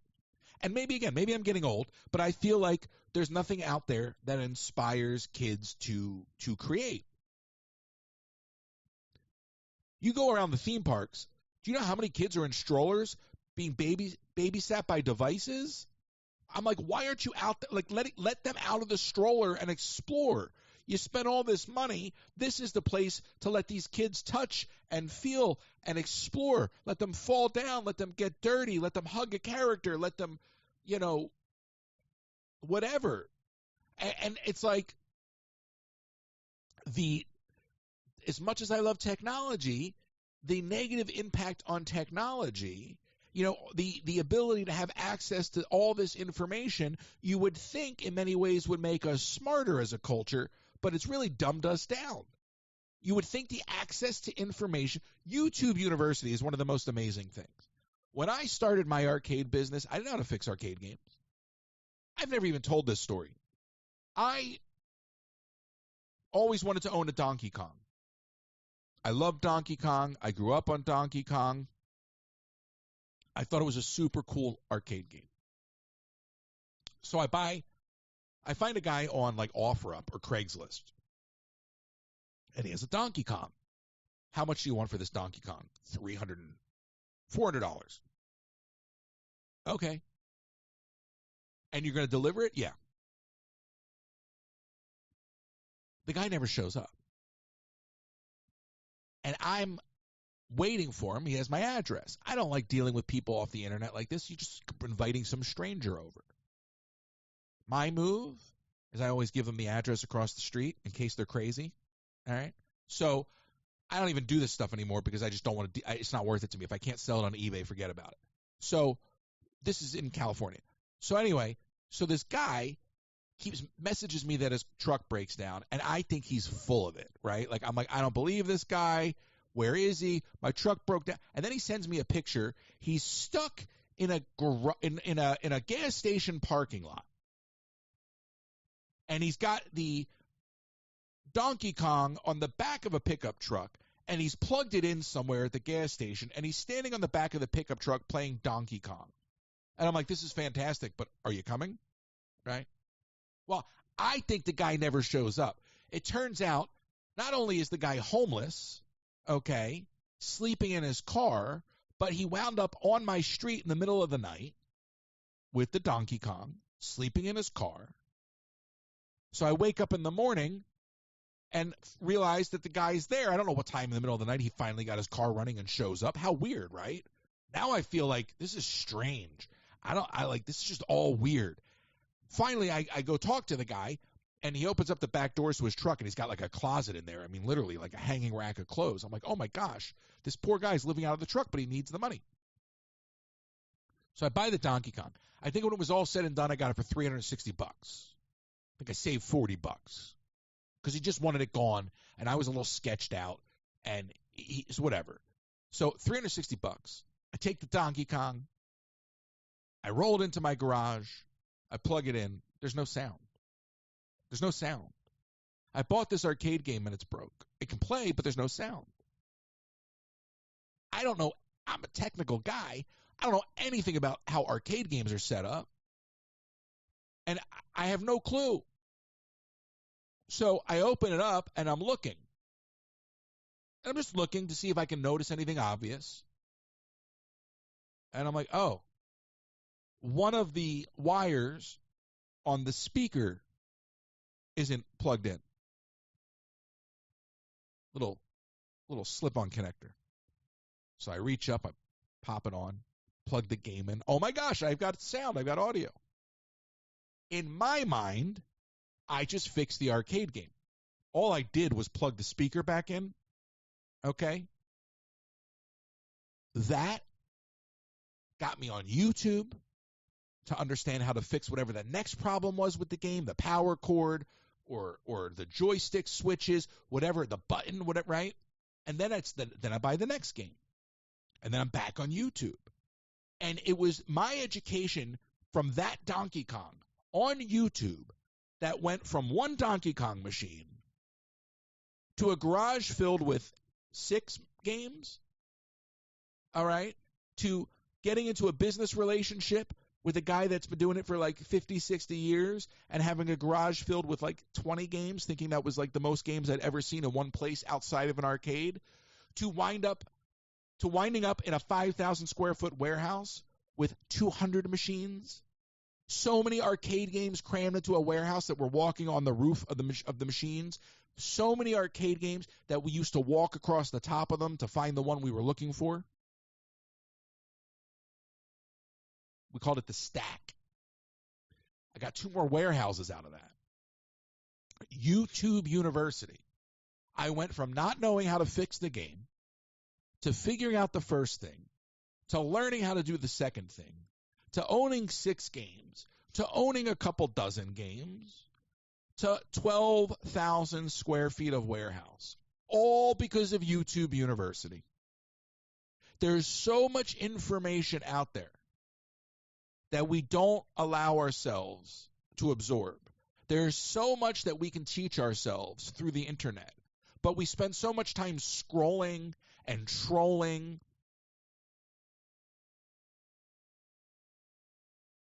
Think about it. That business was very successful. I had a staff when it was all said and done. I took that from a broken Donkey Kong to $40,000 a month in overhead. Because of YouTube University, I was able to carry $40,000 a month in overhead at my height. Do you know how hard that is? And that's a small business. From arcade games.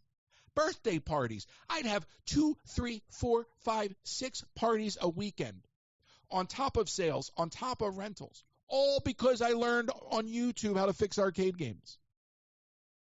If I had that arcade now, I'd have my amusement park. I was halfway there. So I say all this because when you look at how fast information spreads and you look at the downside of social media, I think it's important sometimes to remind folks about the upside. That you can educate yourself. You can become an expert almost overnight. I didn't know boop about fixing arcade games. And now I can run circles on most people. Listen, there's a video series that I should probably release that we shot for my old business called Royce vs. Machine. It was like a Wreck-It Ralph thing. And I would walk up to an arcade game. They'd pluck an arcade game out of the stack that was broken. I'd have no idea what was wrong with it. And they'd run the camera, and I'd walk up in real time and have to fix it. And most of the time I fixed it. I can walk up to an arcade game, plug it in, never touch it, and diagnose the issue. If there's something wrong with it, in other words, I can look at an arcade game without ever opening it and tell you what's wrong with it. Because I know how it works. But I didn't know how it works without YouTube. And I say all this because if you're sitting there listening, I want to remind you, stop scrolling. If there's something that interests you, write it down on a sticky note. And when you have time, go find that video and go watch it. Maybe you've been wanting to figure out how a Raspberry Pi works or an Arduino. Or maybe I talked about these yesterday, and Keen always laughs at me. But maybe you've got that Cricut sitting in the box, or that Silhouette sitting in the box, or that 3D printer sitting in the box, and the only thing stopping you is you don't know how to use it. Somebody bought it for you. It's collecting dust. That might be the thing that actually sparks your business. I've seen it.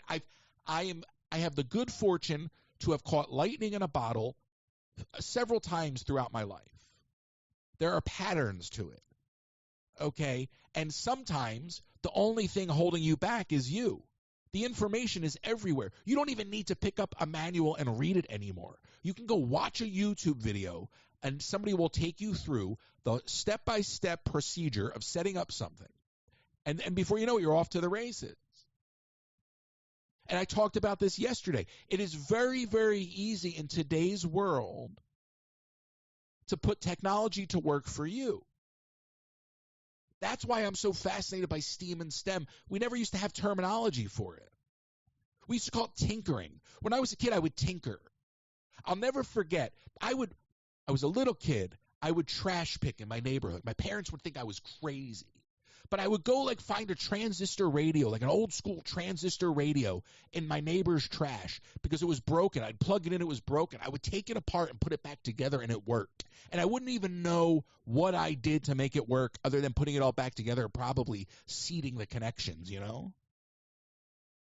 But that was me as a little kid. I would tinker in the garage. Nick and I would build these little model cities and then blow them up. We'd blow them up. We'd light things on.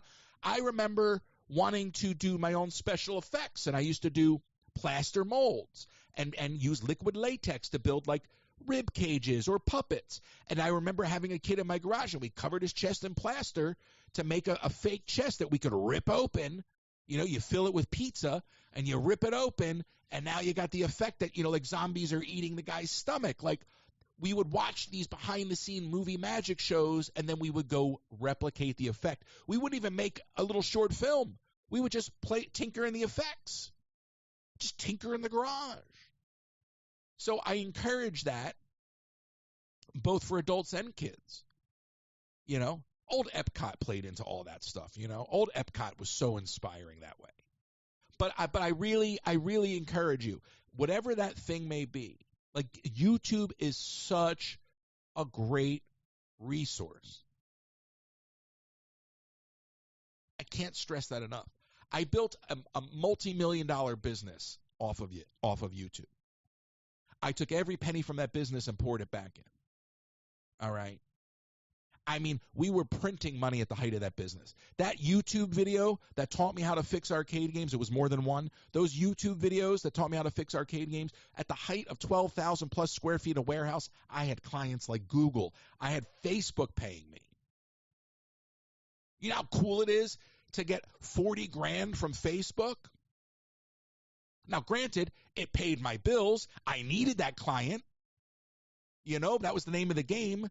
But if you're an entrepreneur, keeping the lights on is the name of the game. So there were many nights that I wouldn't know where the money was going to come from the next day. But if I showed up, the phone would ring, a client would arrive, and the next thing you know, boom, $15,000 sale. You know, and it all started with YouTube. It's all gone now. And if I was going to do it again, I would do it very differently, and I've learned a lot. But what I'm trying to convey to you is that there's a flip side to the toxicity of social media. And there's a flip side to too much information too fast. And that's slow down and educate yourself.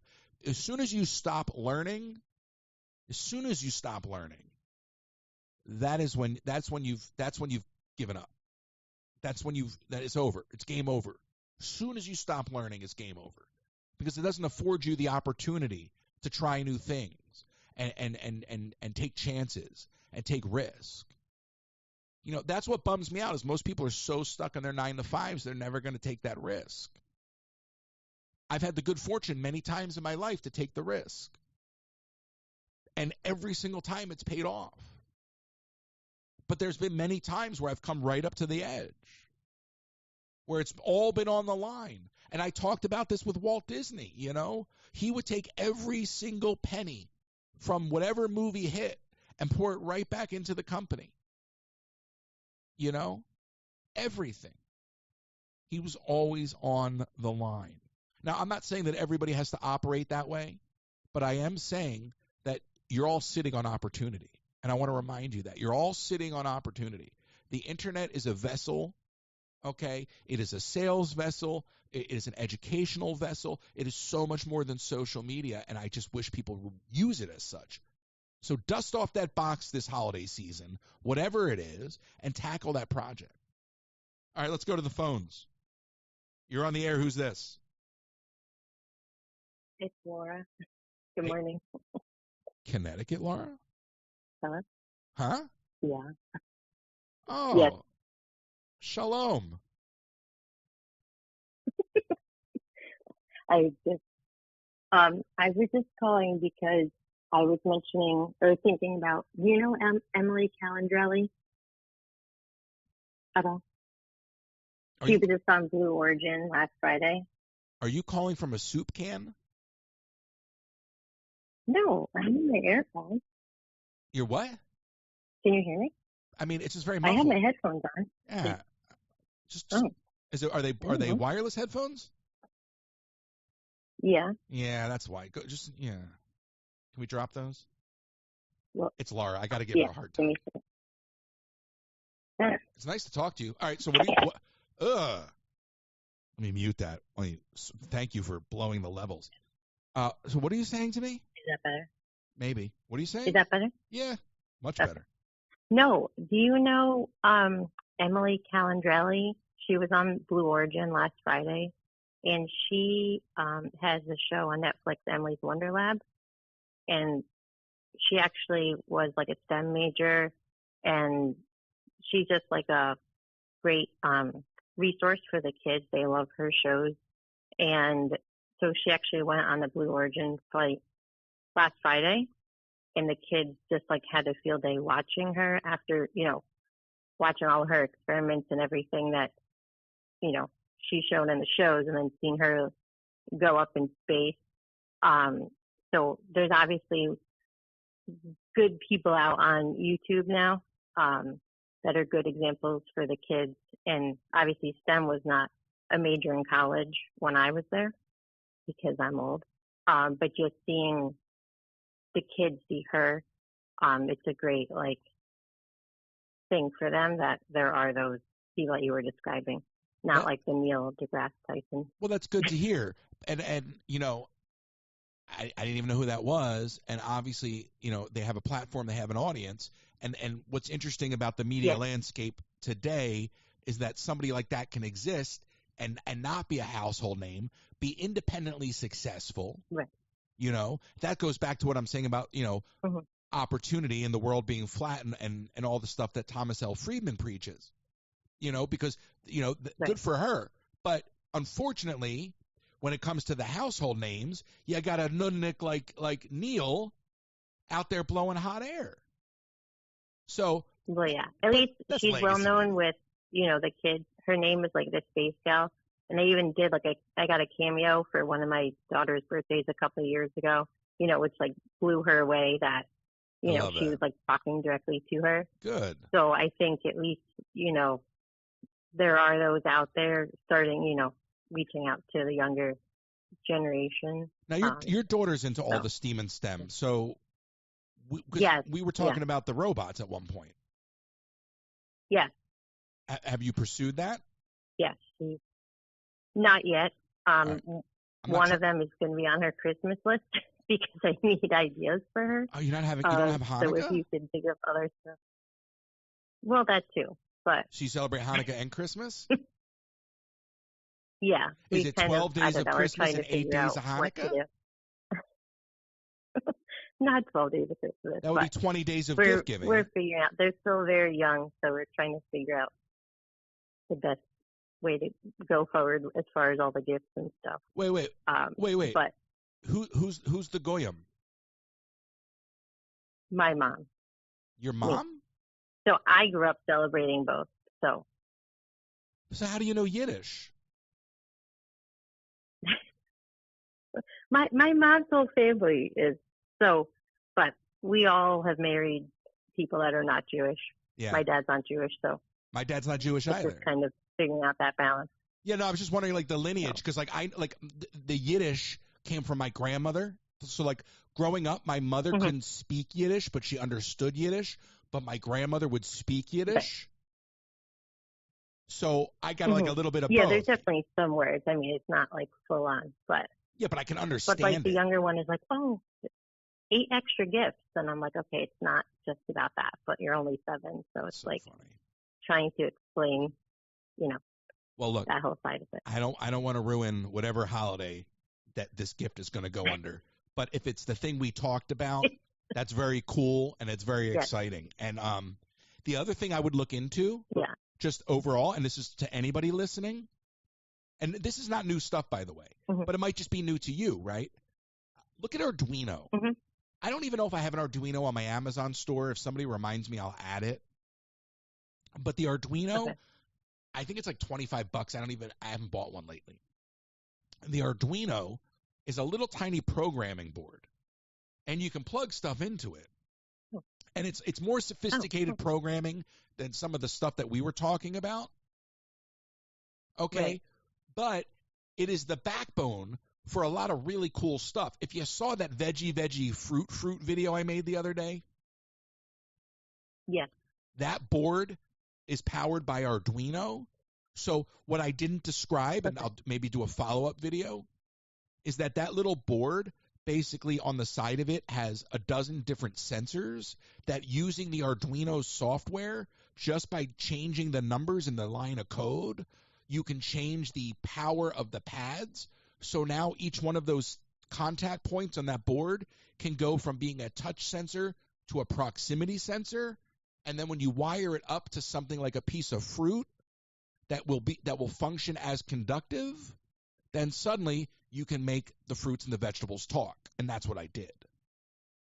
Yeah, so $25 Arduino, you pull it out of the box, you're going to be like, what do you do? There's nothing to do here. And then just cut them loose. Help them download the software and cut them loose.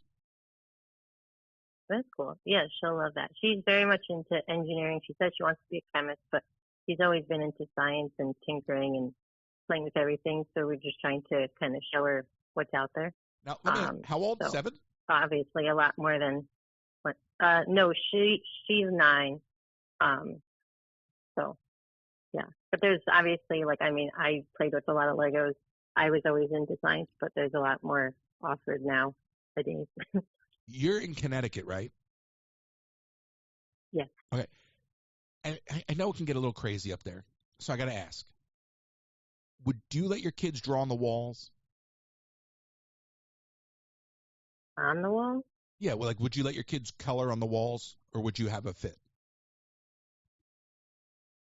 Well, maybe not. Well, I don't know. The fact that it's not a hard no gives me great concern.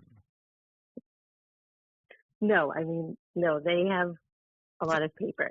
Okay, they don't draw on the wall. It's not a trick question. No, I ask because I've heard of this type of parent, and maybe it's a younger parent that says, no, let your kid. I only pick on Connecticut because who knows what's going on in Connecticut, right?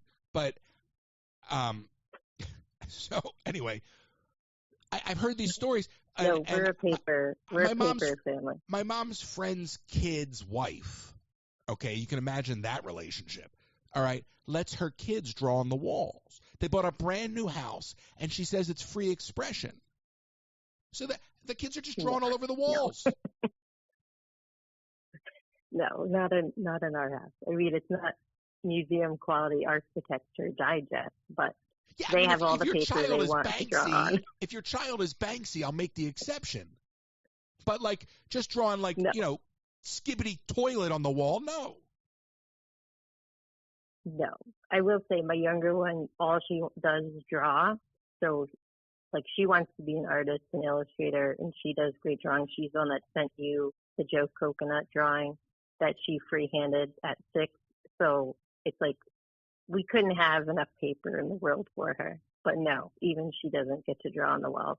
So there are 2 images in my house from the audience.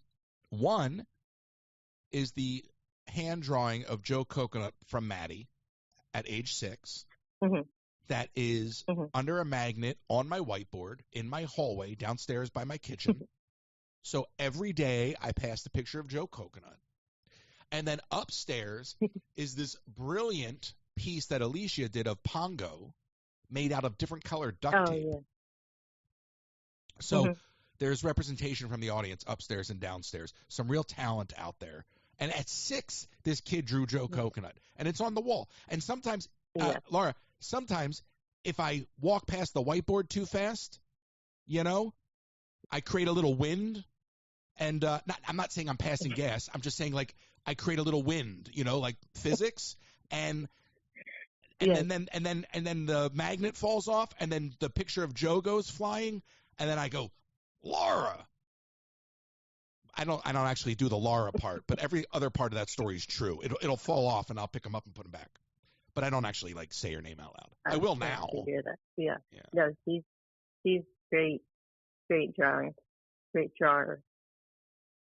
So, yeah. But yeah, no drawing on the walls. No. Good. And the thing is, you were trying to figure out what I wanted you to answer, and I just wanted an honest answer. And you were like, "Is this a trick question? Am I supposed to say yes?" Like, no. I would love to maybe be that person, but no. No maybe way. If we had like a chalk wall. No. If we had like a chalk wall on the portion, but other than that, no. That's different. That's different. No. Give your kid, remember the little crayons they used to sell for the bathtub, the little soap crayons? Yeah. That's as far as we're going in my house. First of all, I'm not having kids. Okay, number one, I'm not having kids. We have those like crayon marker things they can draw on windows. So we have like a sliding door that they can draw on that just gets left forever. But yeah, that's about the extent of drawing on vertical. Verticals. Ooh, that's such a East Coast, Northeast term, verticals. Not blinds, they're verticals. I remember that. Do you have another comment or question? Because I if you have a minute, I got something. No, sure. All right. You want to play a quick little game? Oh boy. All right. Well, I just want to see how good you are at Yiddish. I'm going to say a word in Yiddish, and then you. I don't really know, Benny. That's why it's going to be good. All right, listen. You ready? We're going to start with this one. You ready? You better cut this part out. I'm not editing anything. Who's got time for that? This is live to tape. Chazarai. Chazarai. What? Huh? I don't know. I don't know. Would you like me to use it in a sentence? I went to the Magic Kingdom today, and there was chazarai all over the ground. Garbage. Very good. Very good. Would you like another one? Was that right? I guess. Yeah, you don't really have a choice. All right. Mishpuka. Mishpuka. Well, I know it, but is it just like stuff? You want me to talk to you in Disney terms? Sure. Ohana. Family? Yeah, What? yeah. Really? Mishpuka means family. Oh, stuff, family, whatever. All right. Close enough. One more. Chazer. Say it again? A chazer. Oh, I don't know. I don't think. That Ethan's a real I don't think I've chazer. ever heard. I don't know. I'm waiting for Ethan's response. All right. I'll let you look up chazer. Chazer is like a real cheapskate, like a real chazer. Oh.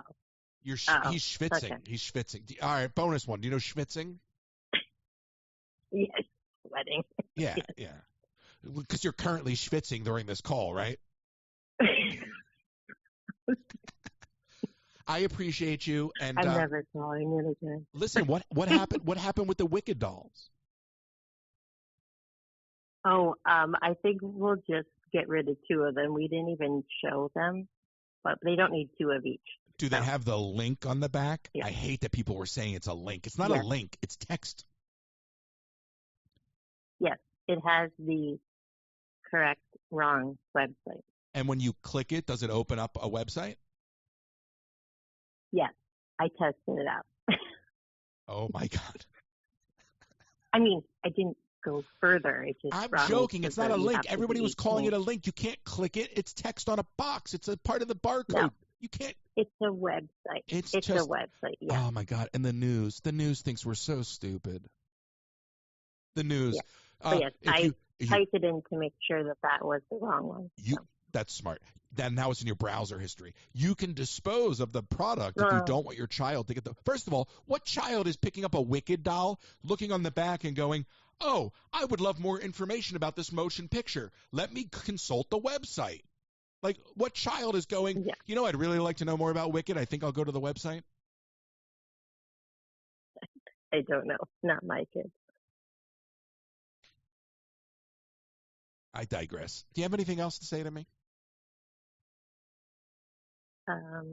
No, but I will say that I am bummed about Muppets, as you know, because I grew up on them, and like the John Denver Christmas with the Muppets is like my favorite music album I grew up on. But I am happy that on a recent trip we were able to go to Muppets 3D, because I won't ever be going on Rock and Roller Coaster. I'm too chicken. But I hope it's not the end of them. So when I asked you if you had something else to say to me and you said no, you actually meant yes. I agree with you. And it's sad. Look, I just really, at this point, I don't care about like the Disney park side of the equation. I just want to see Jim Henson's legacy preserved. And I think that the family should take that and they should house it somewhere. Wherever, because they're moving into a new location anyway.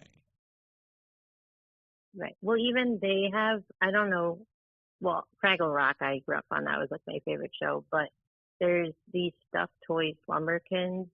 You don't know what they are. What the hell did you just say to me? There's actually a show on. There's a stuffed animal. There's like a whole line of, they're called Slumberkins. And they have different like feelings and different things. But the Henson Company made a show of them. It's on Apple TV. Okay. There's actually a couple of seasons of them. So I was like thinking, it'd be cool if they at least put more of the Muppets on Apple TV along with those shows with Fraggle Rock and Geezer. Oh, I love Fraggle Rock. That we used to watch. Oh, do I love Fraggle Rock? So you could check them out. Dance your cares away. Complete this sentence, Laura. Dance your cares away. Okay. Oh, my God. Poor Liz. Worries for another day. Somebody just whispered in your ear. Who told you that? No. Right. I just needed a second. All right. Just needed a second? Just to pull up in the Rolodex? Yeah. All right. Thank you for calling. I appreciate you. I don't know what happened last night. You were like, oh, I read your mind. You knew I was going to stop where I stopped in the World Showcase? No. I said that when you were talking to your friend because I said ask him about the Muppets, and you did, even though you didn't look down at the comments, so it was kind of funny. Oh, I thought you knew where I was going to stop because I thought that was a really nice view last night. Like that's a spot that when there's concerts you can't really stand. Yes. So that's where we actually watched the fireworks when we were there. Well, listen, I appreciate you. I appreciate your sense of humor very much. Yeah. I think sometimes I say things to you on the live that most people are probably like, I can't believe he just said that, but I know you're laughing. So it doesn't really matter to me because I know you get the humor. So. Right. Yeah. All right. Well, listen, do your best in Connecticut. All right. And we'll talk to you next time. Okay. Happy Thanksgiving. Good. I actually don't have any issue with Connecticut. It just sounds funny. I don't have any issue with Connecticut. She is so sweet. 253-263-1540. Give me a call. 253-263-1540. So the topic of Neil deGrasse Tyson or whatever his name is brings me to the topic of space, and Laura mentioned Blue Origin. And there's this desire to reach space, and some of these guys aren't even really going into space, right? They're going like to the edge of the atmosphere. And then you have Elon, who's talking about colonization. And I started to think about this for a second. I think it's inevitable. I think it's inevitable that there will be a movement at some point beyond our lifetime to try to recolonize on another planet. And I will attribute this point to Neil deGrasse Tyson, despite what I've said earlier. But if the idea of colonizing another planet and making it sustainable to live is even an option, because embarking on new frontiers, I'm all for it. But if that's even an option to his point, then we could do far less on this planet to preserve it. So I love the idea of space exploration. I think every child is inspired by that.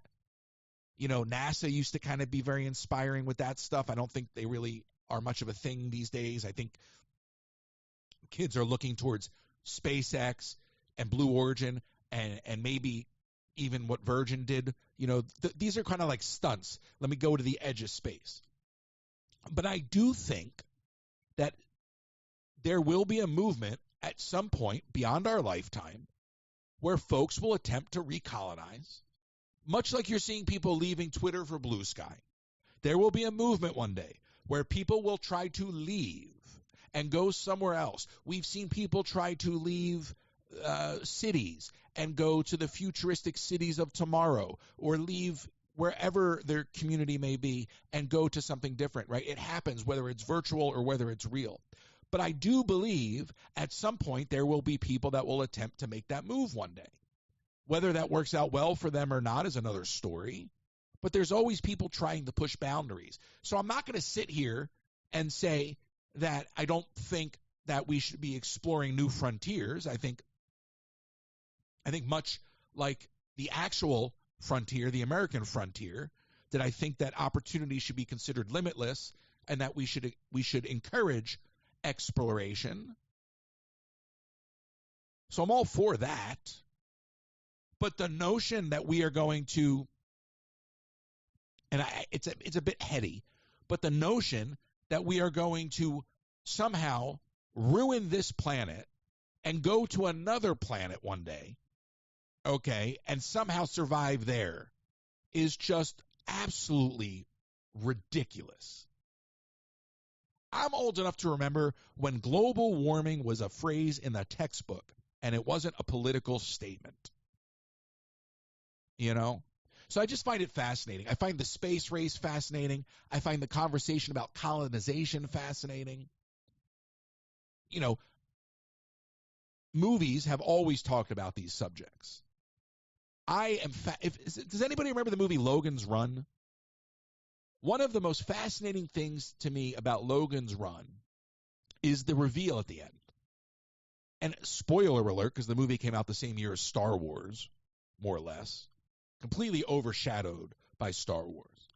But Logan's Run basically takes place in a dystopian world. They're basically living in a bubble in Washington, D.C., or somewhere close by, right? I don't know if they're actually in Washington. But basically, they have to live in a bubble to survive. So they're on the planet, they're in the country, and when they finally decide to break out one day, they discover this abandoned world around them. So the dystopian message is that we let the world go so bad that we let it slide so much that the population was moved inside of a controlled environment, and then everybody was controlled. I think it's a fascinating movie. If you haven't seen Logan's Run, 253-263-1540. So in one respect, I'm all for, exploring new frontiers. Not a Star Trek guy, but I'm all for exploring new frontiers. But then on the other hand, I'm like, we got to take care of what we have. We can't just assume that, and it is a very heady conversation, but we can't just assume that if we couldn't do it here, we can do it somewhere else. And I really wish that taking care of the planet and environmental concern was depoliticized. Because I think everybody wants a brighter, healthier future for their kids. And I'm somebody, I don't even have kids, and I want a brighter, healthier future for the kids. And I don't even have kids. I don't have to care. I don't have to care about what your children's future looks like, but I do. I don't think I'm ever going to have kids, to tell you the truth. I really don't. I just can't imagine a conversation where I'm like, you open my Legos? How dare you? That just seems really weird for me. 253-263-1540.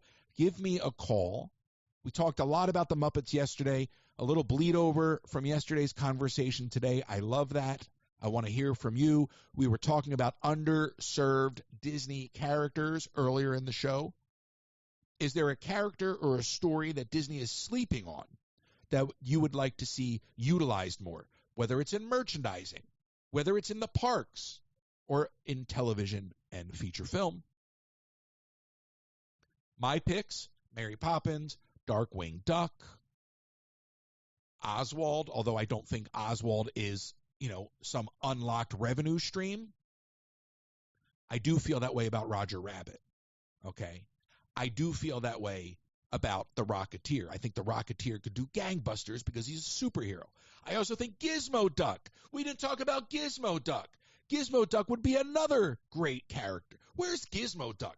Why don't we have a Gizmo Duck running around the park? I want Gizmo Duck in Epcot. I feel like we had a Gizmo Duck at one point, though.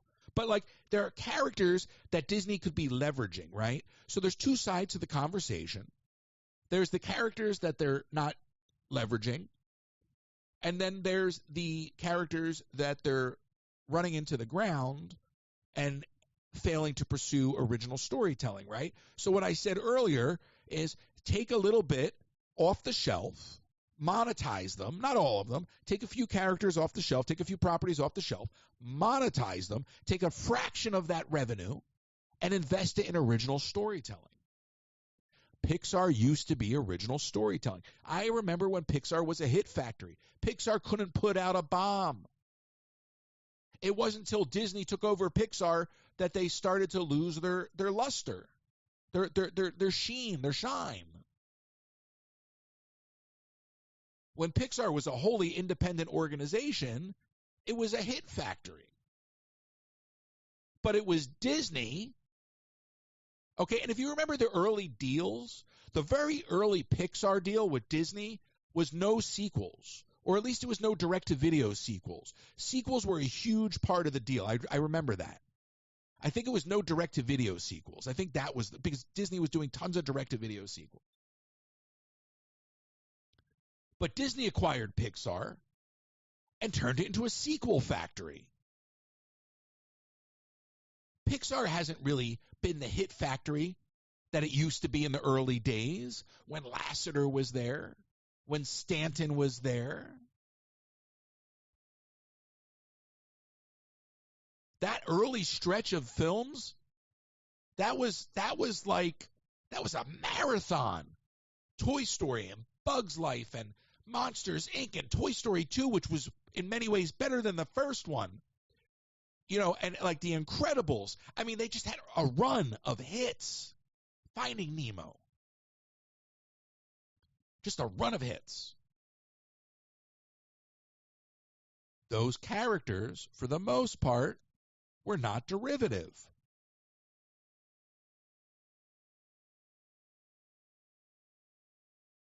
I keep reading the wrong number. 253-263-1540. 253-263-1540. Give me a call. Lots to discuss. Jump in anywhere. We'll podcast this out at the end of the show. You can always show your support for what we're doing by contributing to the gift goal on TikTok. At the end of the radio presentation, we move over, we do a little wrap-up, little debrief on TikTok. We'll do a team lift over there and whatnot. And then I will go downstairs and podcast this out. You can always watch the replay on YouTube.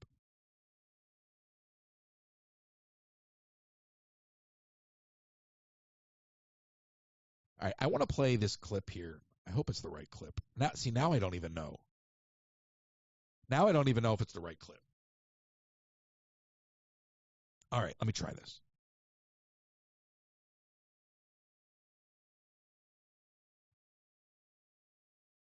Hold on. How are you, sir? Good. How are you? I'm excellent. Oh, Excellent. that is the wrong clip. That is me on that talk show that I was telling you about. The talk show I went on not the other day. Years ago, that was not the clip I meant to play. Years ago, I went on a talk show. I was sitting.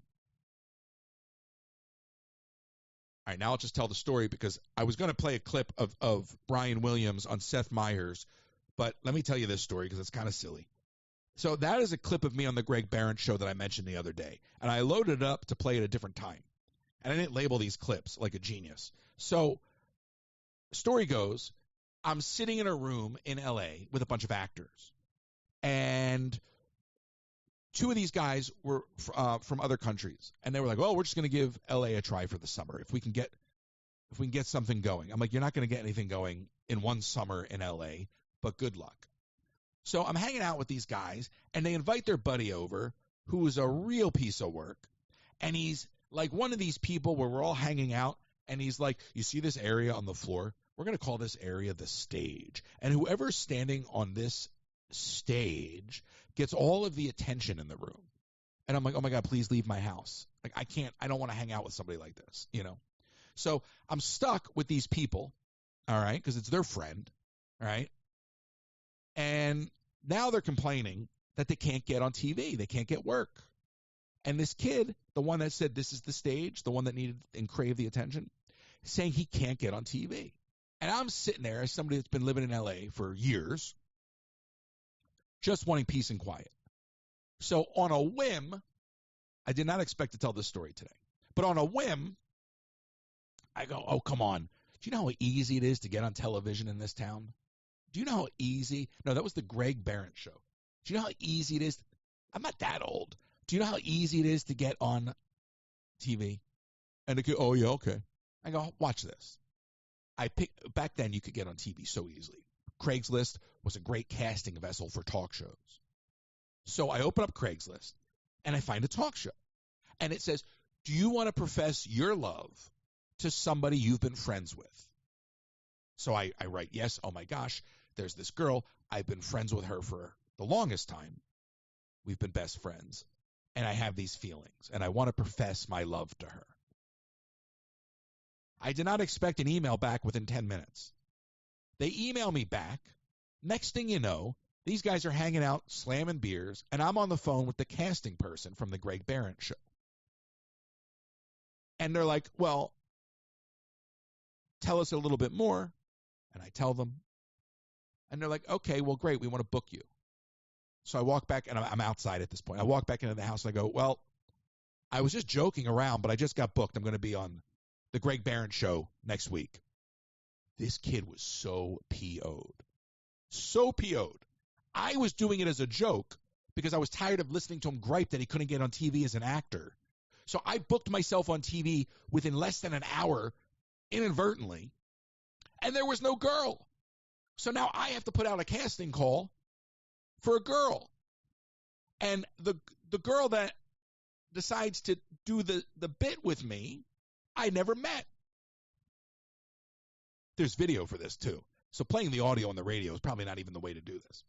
So anyway, I'm sitting in the audience, nervous, not because I'm going to go up on TV, not because I'm going to profess my love to this girl, because I don't want to get busted by the producers. And nowhere in my rational mind do I realize the producers don't want to ruin the ruse because they're just trying to get TV made. Right? I knew better, but I was still nervous. So I get called up, and Greg Barron's like, boy, Royce, you're really, really nervous. And I'm like, yeah, well, I don't know how this is going to go. Meanwhile, I'm nervous because I don't want to get busted by the producers. So I channel that nervous energy. And the bit was, they call the girl out on stage. I don't even know what she looks like. So in my mind, I'm like, oh my God, what if I turn to the wrong girl? What if I look at the wrong girl and ruin the whole thing? What if they try to trick me and they bring out the wrong girl and then I profess my fake love to the wrong girl and they're like, haha, Royce, we busted you. And I'm like, no. And then I got to be like, no, I love her too. Like, I didn't know. So I was freaking out, right? Freaking out. And they call me up on stage. And the note that I love this girl is in a piece of cheesecake. Now, in the final edit, they cut around this. But this girl couldn't have been eating the smaller pieces of cheesecake if they asked her to. I mean, she's taking the daintiest little bites. The note's halfway through the friggin' slice of cheesecake. She's going, and they're like, I'm sweating. I'm sitting up there, I'm sweating. And finally, they're like, no, keep going. And they edit all of it out. But finally, she pulls out the note. Now, here's the thing. Here's the part of the story I've never told. I used to have a radio show back then. It's been completely scrubbed from the internet. But I had a radio show live once a week for 4 years from Beverly Hills. We won a nationwide contest called America's Next Shock Jock or whatever it was called. And we won. And I got one day on Wilshire Boulevard in the 97.1 studios in Adam Carolla's chair doing my radio show. And then they flipped, and I was supposed to have a morning show with them on their HD channel, but then they went pop. All right? So I had a radio show for 4 years. Podcasting wasn't a term. We were live with phone calls. Does this sound familiar? Every Sunday, I had 2 co-hosts. All right? So I wanted to promote the show. The show was called Inside the Edge. So they call me up to talk about this girl I'm going to profess my love to. And I'm like, how am I going to work a plug for this show in? Like, I did it very, very slick. And so he goes to tell me about this girl. And I go, well, my friends and I had a saying growing up. If a girl was marriage material, she's inside the edge. She's on the cusp of being a wife, And if a girl wasn't marriage material, she's on the outside of the edge. And this girl is inside the edge, And so I do this whole thing thinking it's going to make the TV show, and I'm going to have this plug on this TV show for my radio show. But the associate producer backstage, when it's all said and done, she goes, wait a second. That's the name of your radio show. I go, yeah. And she goes, that was slick. Well, too slick because she obviously told somebody, and they cut that whole chunk out. All right? So not only did I wind up on TV in a joke, okay, on a whim, but I use it as an incredibly bold marketing opportunity that ultimately got scrapped, but the execution was flawless. Excuse me, 253-263-1540. So I was going to play a completely different clip. That's the clip of me professing my love to the girl on the show. I'm going to have to share it at some point. That is different, Ethan. I have done radio back in the day, and then I have that was pre-podcasting, and then I produced somebody else's podcast at one point. So no, that was different. Now I have been on the Stern Show.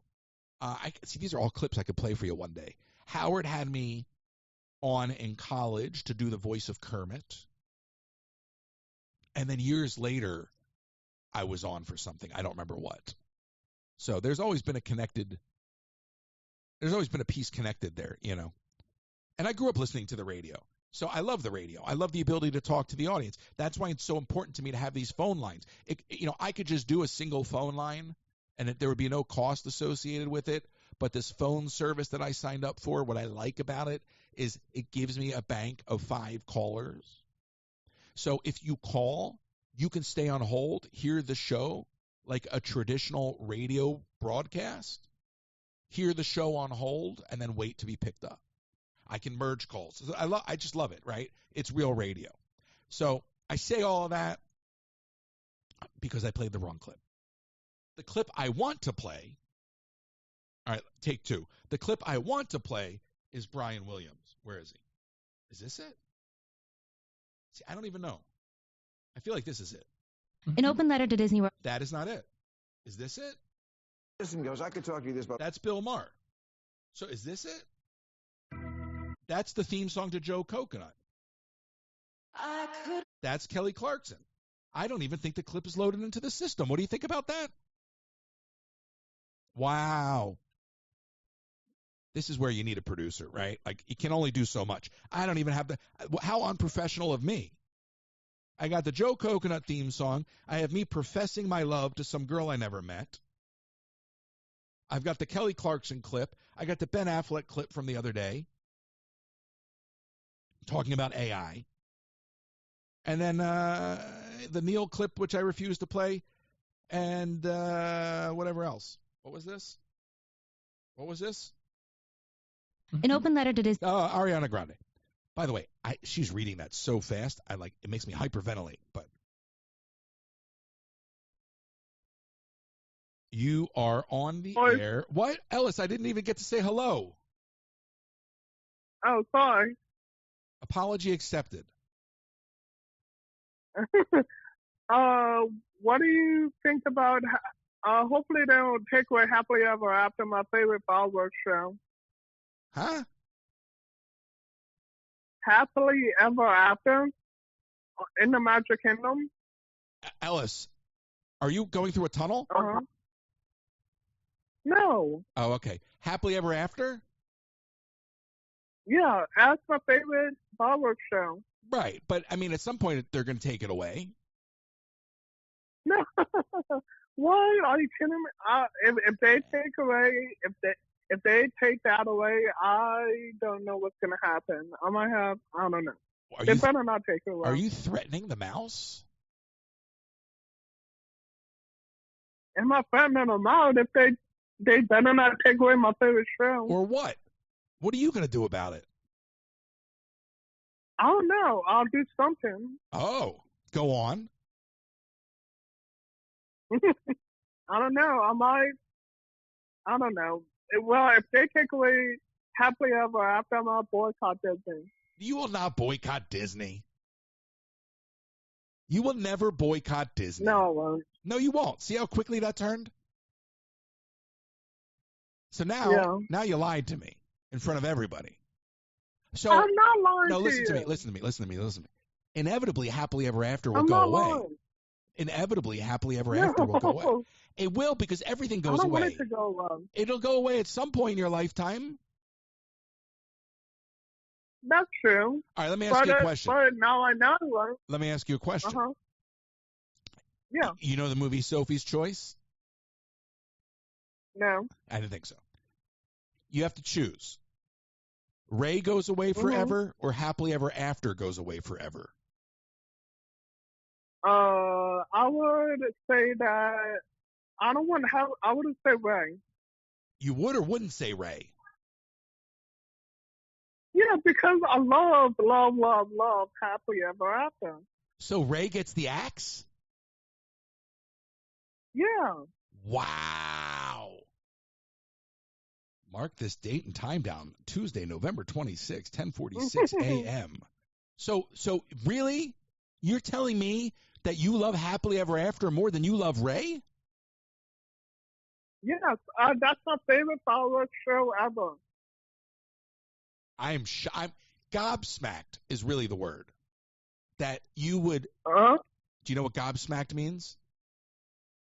No. I like the I'm floored. I'm floored. I'm undone. I'm taken aback. I'm stunned. Shocked. No, to be honest, that is really my favorite fireworks show ever. Please, they better not touch it. They're going to touch it. No, they're not. Yes, they will. Eventually, it's not going to last forever. It went away, then enchantment came, and then it came back. It's going to go away again. Mm-hmm. Yeah. But hopefully not anytime soon, though. Well, maybe not anytime soon, but I think eventually, probably in the next 3 years. Yeah. You know? Mm-hmm. So I'm just saying, it's going to go away. It's inevitable. I don't think you like Happily Ever After more than Ray. I don't believe that. No, I do love Happily Ever After, though. More than Ray? Not more than Ray, but it's my favorite show ever. You literally just said that if you had to choose, you would get rid of Ray and keep Happily Ever After. Now you're backpedaling? No, I'm not. I'm forward pedaling. You're forward pedaling? Uh-huh. What? I'm not backpedaling. You're forward pedaling. All right. I'm going to try this one more time. And I want you to think before you speak, okay? Yeah, okay. All right? Like, no, don't answer quick. I want you to hear the question. I want you to absorb the question. I want you to weigh the options, and then I want you to answer, okay? Okay. If you had to choose to keep one and get rid of one, Happily Ever After and Ray, one goes away forever and one stays forever. Who do you choose? I choose Happily Ever After. So you're getting rid of Ray. So you like Happily Ever After more than Ray. Yes. Okay. Get me off this ride. I got to get off this ride. Wait, okay. No. First of all, I like that you answered. I told you to slow down and think about it, and all you heard was to answer slow. So you didn't slow down and think about it. You just opted to answer me slower. I caught that. Well, I don't know what to say, but Happily Ever After is my favorite fireworks show ever. But you clearly you clearly have more love for Happily Ever After than for Ray. Yeah, well, I did. You do. You admit it. So then you admit that Ray will not be missed. If Ray goes away forever, nobody's going to miss her as long as we have Happily Ever After. Yeah, it's my favorite fireworks show. All right. So repeat after me. C'est la vie, Ray. C'est la vie, Ray. There we go. There you go. By the way, I didn't know you were bilingual. I had no idea.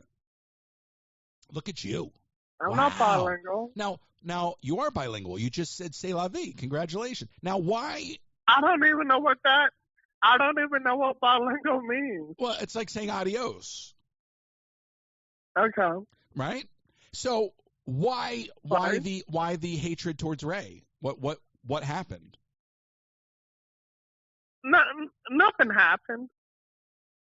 But I mean, what sparked this thing for you about Happily Ever After? And where does this visceral hate for Ray come from? She doesn't have any hate. It sounds to me, if you don't like her the way that you used to and you're willing to dispose of her, then you must not like her, which is hate. Maybe hate's strong. No, it's not like her. You have a strong dislike for her. No, I still like her. You like her a lot less than Happily Ever After. Yeah, but I wish she would have been more solid movies. Right, but if you had to choose, it's not even Sophie's Choice. Mm-hmm. You're not even thinking twice. She's gone. Yeah, but still, I still see her around the park. No, you won't. She's gone. Ellis, if she's gone forever, you're not gonna, in this hypothetical situation, you don't get to see her around the parks. If you choose Happily Ever After, okay, and you dispose of Ray, you don't then get to go see her in the parks. She's gone. That's true. She's gone. Do I have to pose this question for the third time? Well, typically she's Ellis, not gone. She's I'm trying to do a radio show. I'm trying to do a radio show. Yeah, I know. And you're distracting me with this. I'm going to ask you for the third time. Listen closely. How am I distracting you? Okay. Why are you yelling at me? I'm not yelling at you.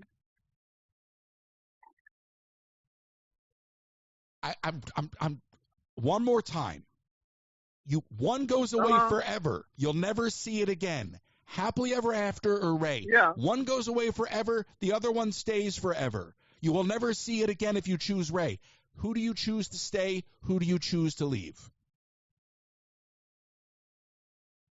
That's a tough question. I'm guessing I'm going to have to go with Ray.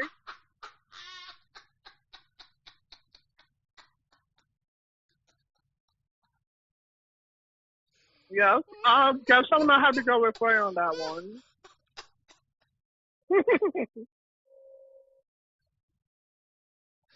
Yeah, I guess about the third time it becomes a tough question. Yeah. Oh, my God. Yeah, it's a tough one, huh? Uh-huh.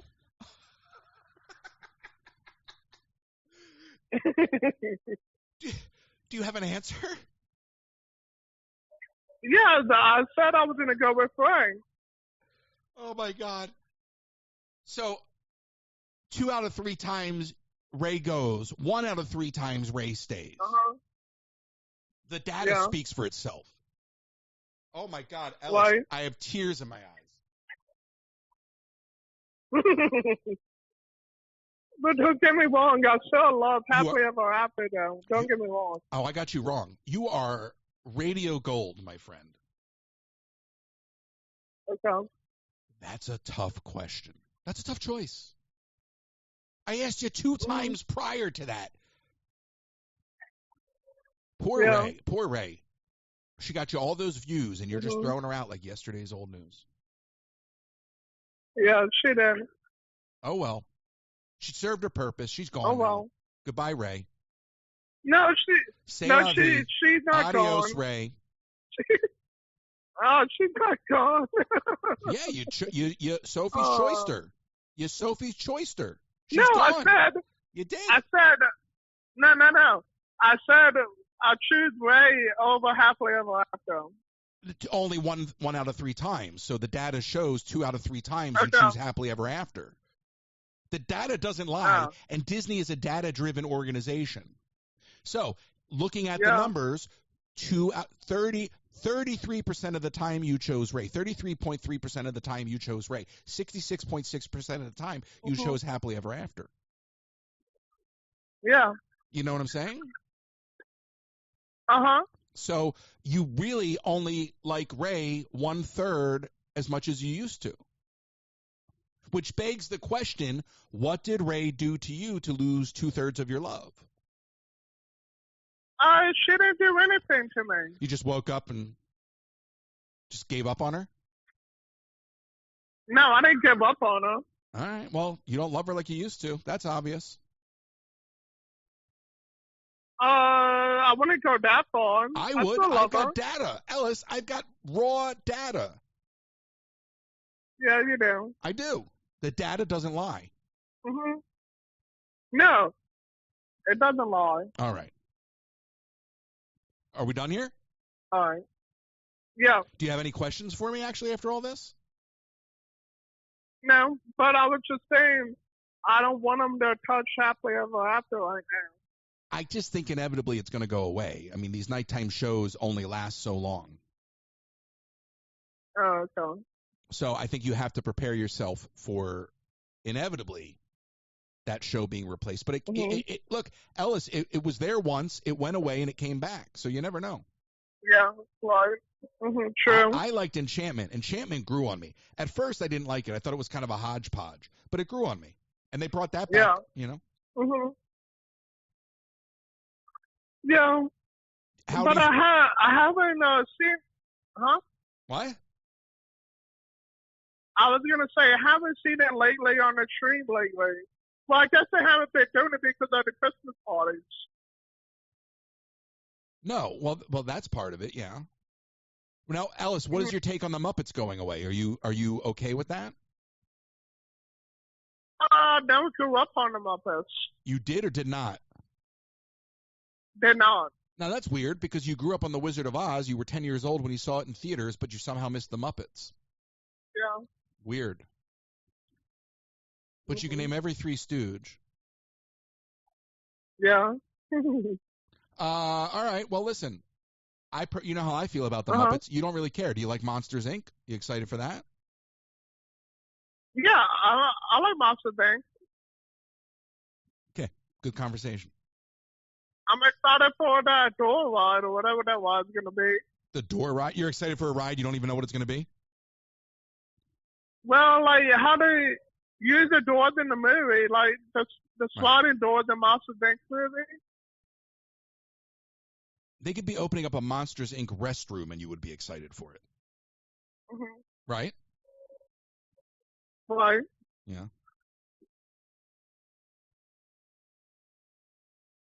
Yeah. All right.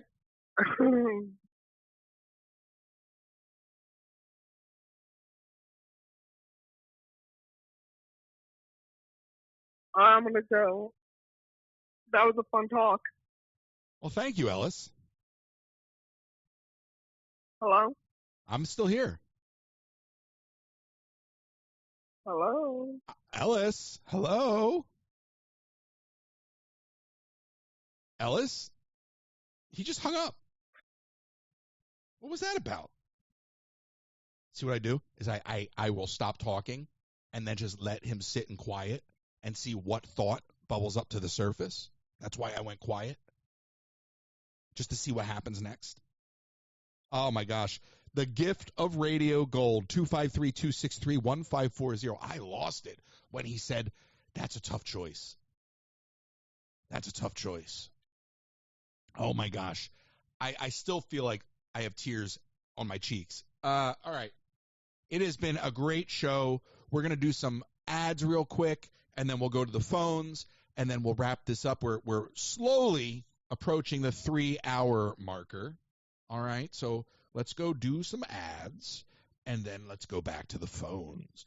Give me a call, 253-263-1540. Are you ready to spice up your kitchen this holiday season? Pampered Chef has all the goodies, from spatulas and mandolins to amazing pots and pans and knives. Plus, don't miss out on small appliances like the deluxe air fryer and the coffee maker to make your holiday cooking a breeze. Reach out to Colleen Herman, pamperedchef.com/PWS/Colleen Herman. pamperedchef.com/PWS/Colleen Herman. Are you on vacation and the unthinkable happens? Have you been injured in an accident and don't want to wait? Wait. Have you been injured in an accident? Don't wait. Get the help you deserve. When you need it the most at the law offices of Nicole M. Kennedy, they fight for your rights and work tirelessly to get you the compensation you deserve. They're here to guide you through every step. Call now, 305-213-5438 for a free consultation. You don't pay unless they win. Call 305-213-5438. Today, the law offices of Nicole M. Kennedy. Last minute shopping from the parks. Visit my friends at the UPS store located behind the Magic Kingdom at 6526 Old Brick Road. If you made that last minute impulsive purchase from the parks and you don't know how you're going to get it on the airplane, They will help you out. Give them a call. If you're local, they've got P.O. boxes and a notary as well. Check out my friends at the UPS store, 6526 Old Brick Road. And as always, William Bailey is here for your travel needs. Wherever you're looking to go, William Bailey is your destination planning expert with competitive, customizable experiences. Check out William Bailey Travel. You can fill out the form on my website, royces.com, or go to william.bailey@academytravel.com and send him an email. You can email him at william.bailey@academytravel.com. And sometimes we are so worried about this life and this moment, we forget to plan for the life for those we leave behind. With no estate plan, you could be leaving those you love the most with high taxes, probate fees, and an incomplete or divided estate and legal fights and fees. A will and trust are not just for the Rockefellers anymore. If you live in Florida, contact RK Law today to make an appointment and safeguard the future of those you love. Send an email to russell@rklawpro.com to schedule your appointment today. That's russell@rklawpro.com. And as always, you can support this channel by contributing to the gift goal on TikTok by shopping at royces.com. Take home your own Joe Coconut beanie today. 253-263-1540. Thank you to all of our sponsors. So excited to have these sponsors on board for the rest of the year as we grow this operation together. And we are going to have guests in the new year on the show. We're going to start integrating more guests and more conversation with experts. And we're really going to widen the discourse on this platform. Okay, so give me a call. I'm still waiting to hear from you. Not one person has called in to explain Pizza Rizzo to me. I haven't heard anything about characters. Which characters do you think Disney is sleeping on? I've mentioned my 5. I think I even mentioned 6. But I maintain the Rocketeer. I mean, that's untapped superhero potential, right? Untapped superhero potential.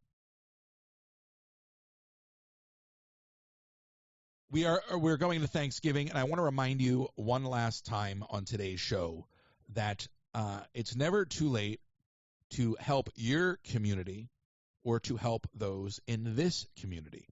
And I find what Kina has done with your support in North Carolina to be so impressive, and just the beginning, because I really, and I'm going to try to say this on every show, but I want to start focusing on issues in everyone's community.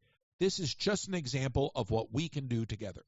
And when you look at what we were able to do just within our little ecosystem, imagine as we start to widen and grow together, what we can accomplish. So if there's something going on, if there's something that you want to spotlight in your community or in maybe somebody else's that you're aware of, this is the place to do it. I'm happy to do it. We can talk about it here. If there's somebody that we want to speak to for answers, I think this is the place to do it. We're going to start opening up the discourse to things beyond Disney. We're going to start the show off. We'll talk about Disney and other theme parks and entertainment things. And then, you take kind of the back of the show, right? You take the back of the show and you do your news and your current events. Maybe tomorrow I'll play that Brian Williams clip, but I think it's important. So I want to hear from you, because what we've done for North Carolina and Kina is just a blip.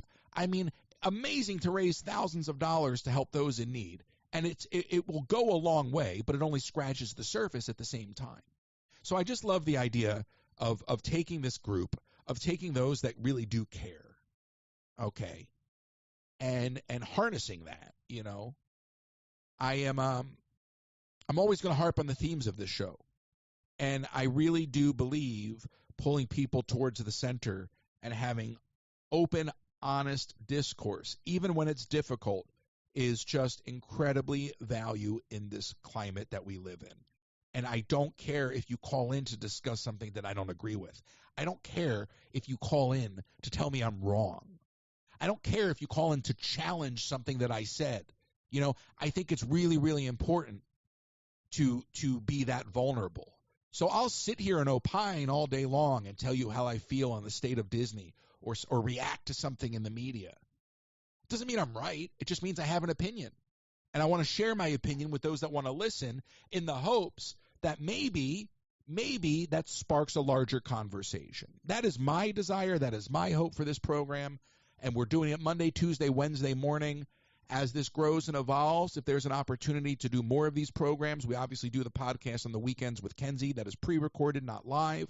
But as things grow, as things evolve, my focus is going to become more and more geared towards speaking truth to power and to holding people accountable for things, You can't really hold Disney accountable because even to Ellis's point there, he's not banning. He'll joke about it, but he's not going anywhere, and they know it. So Disney gets away with it, right? And you can't really push back on a company like that because they don't want to hear it, right? But 90% of the time in this world, I think we have the opportunity to push back on power and to challenge power structures and to hold people accountable and to force people to answer the questions that we ask. It's important to me, Complacency is not something that I practice. I have two modes. I've talked about this before. I have a down gear and then I have, full acceleration, even though acceleration means both. But I digress. But I have two gears. And when I'm in my introspective mode and my sort of gathering mode and figuring things out, it's one thing. But when I drive forward and I'm accelerating and I'm just full throttle ahead, and that's the mode we've entered, there's nothing that's going to stop us. And I don't have any problem picking up the phone and calling anybody. Anybody. So we're going to do it together. Thank you for taking this journey with me. I'm going to wrap this up just a little bit ahead, and then we'll turn over to TikTok and chat and do a team lift and all of that. And then tomorrow, I've got some more clips to play. I want to talk more about Bitcoin at some point. I want to talk more about AI. But look, we do 3 of these a week. We got plenty of time to tackle all of these issues. What I'll do later today as well is we have to circle back and focus on some of the prizes people won the other night. So maybe before we do anything else, we'll jump on and do a little quick live there and just take care of some housekeeping, some business and whatnot. I appreciate you. Thank you so much for listening to the show. It is a journey and an experience to sit here and talk with you each morning. It is something that I've always wanted to do prior to having this platform. And I love when you call in, and I don't care if you steer the conversation in a different direction.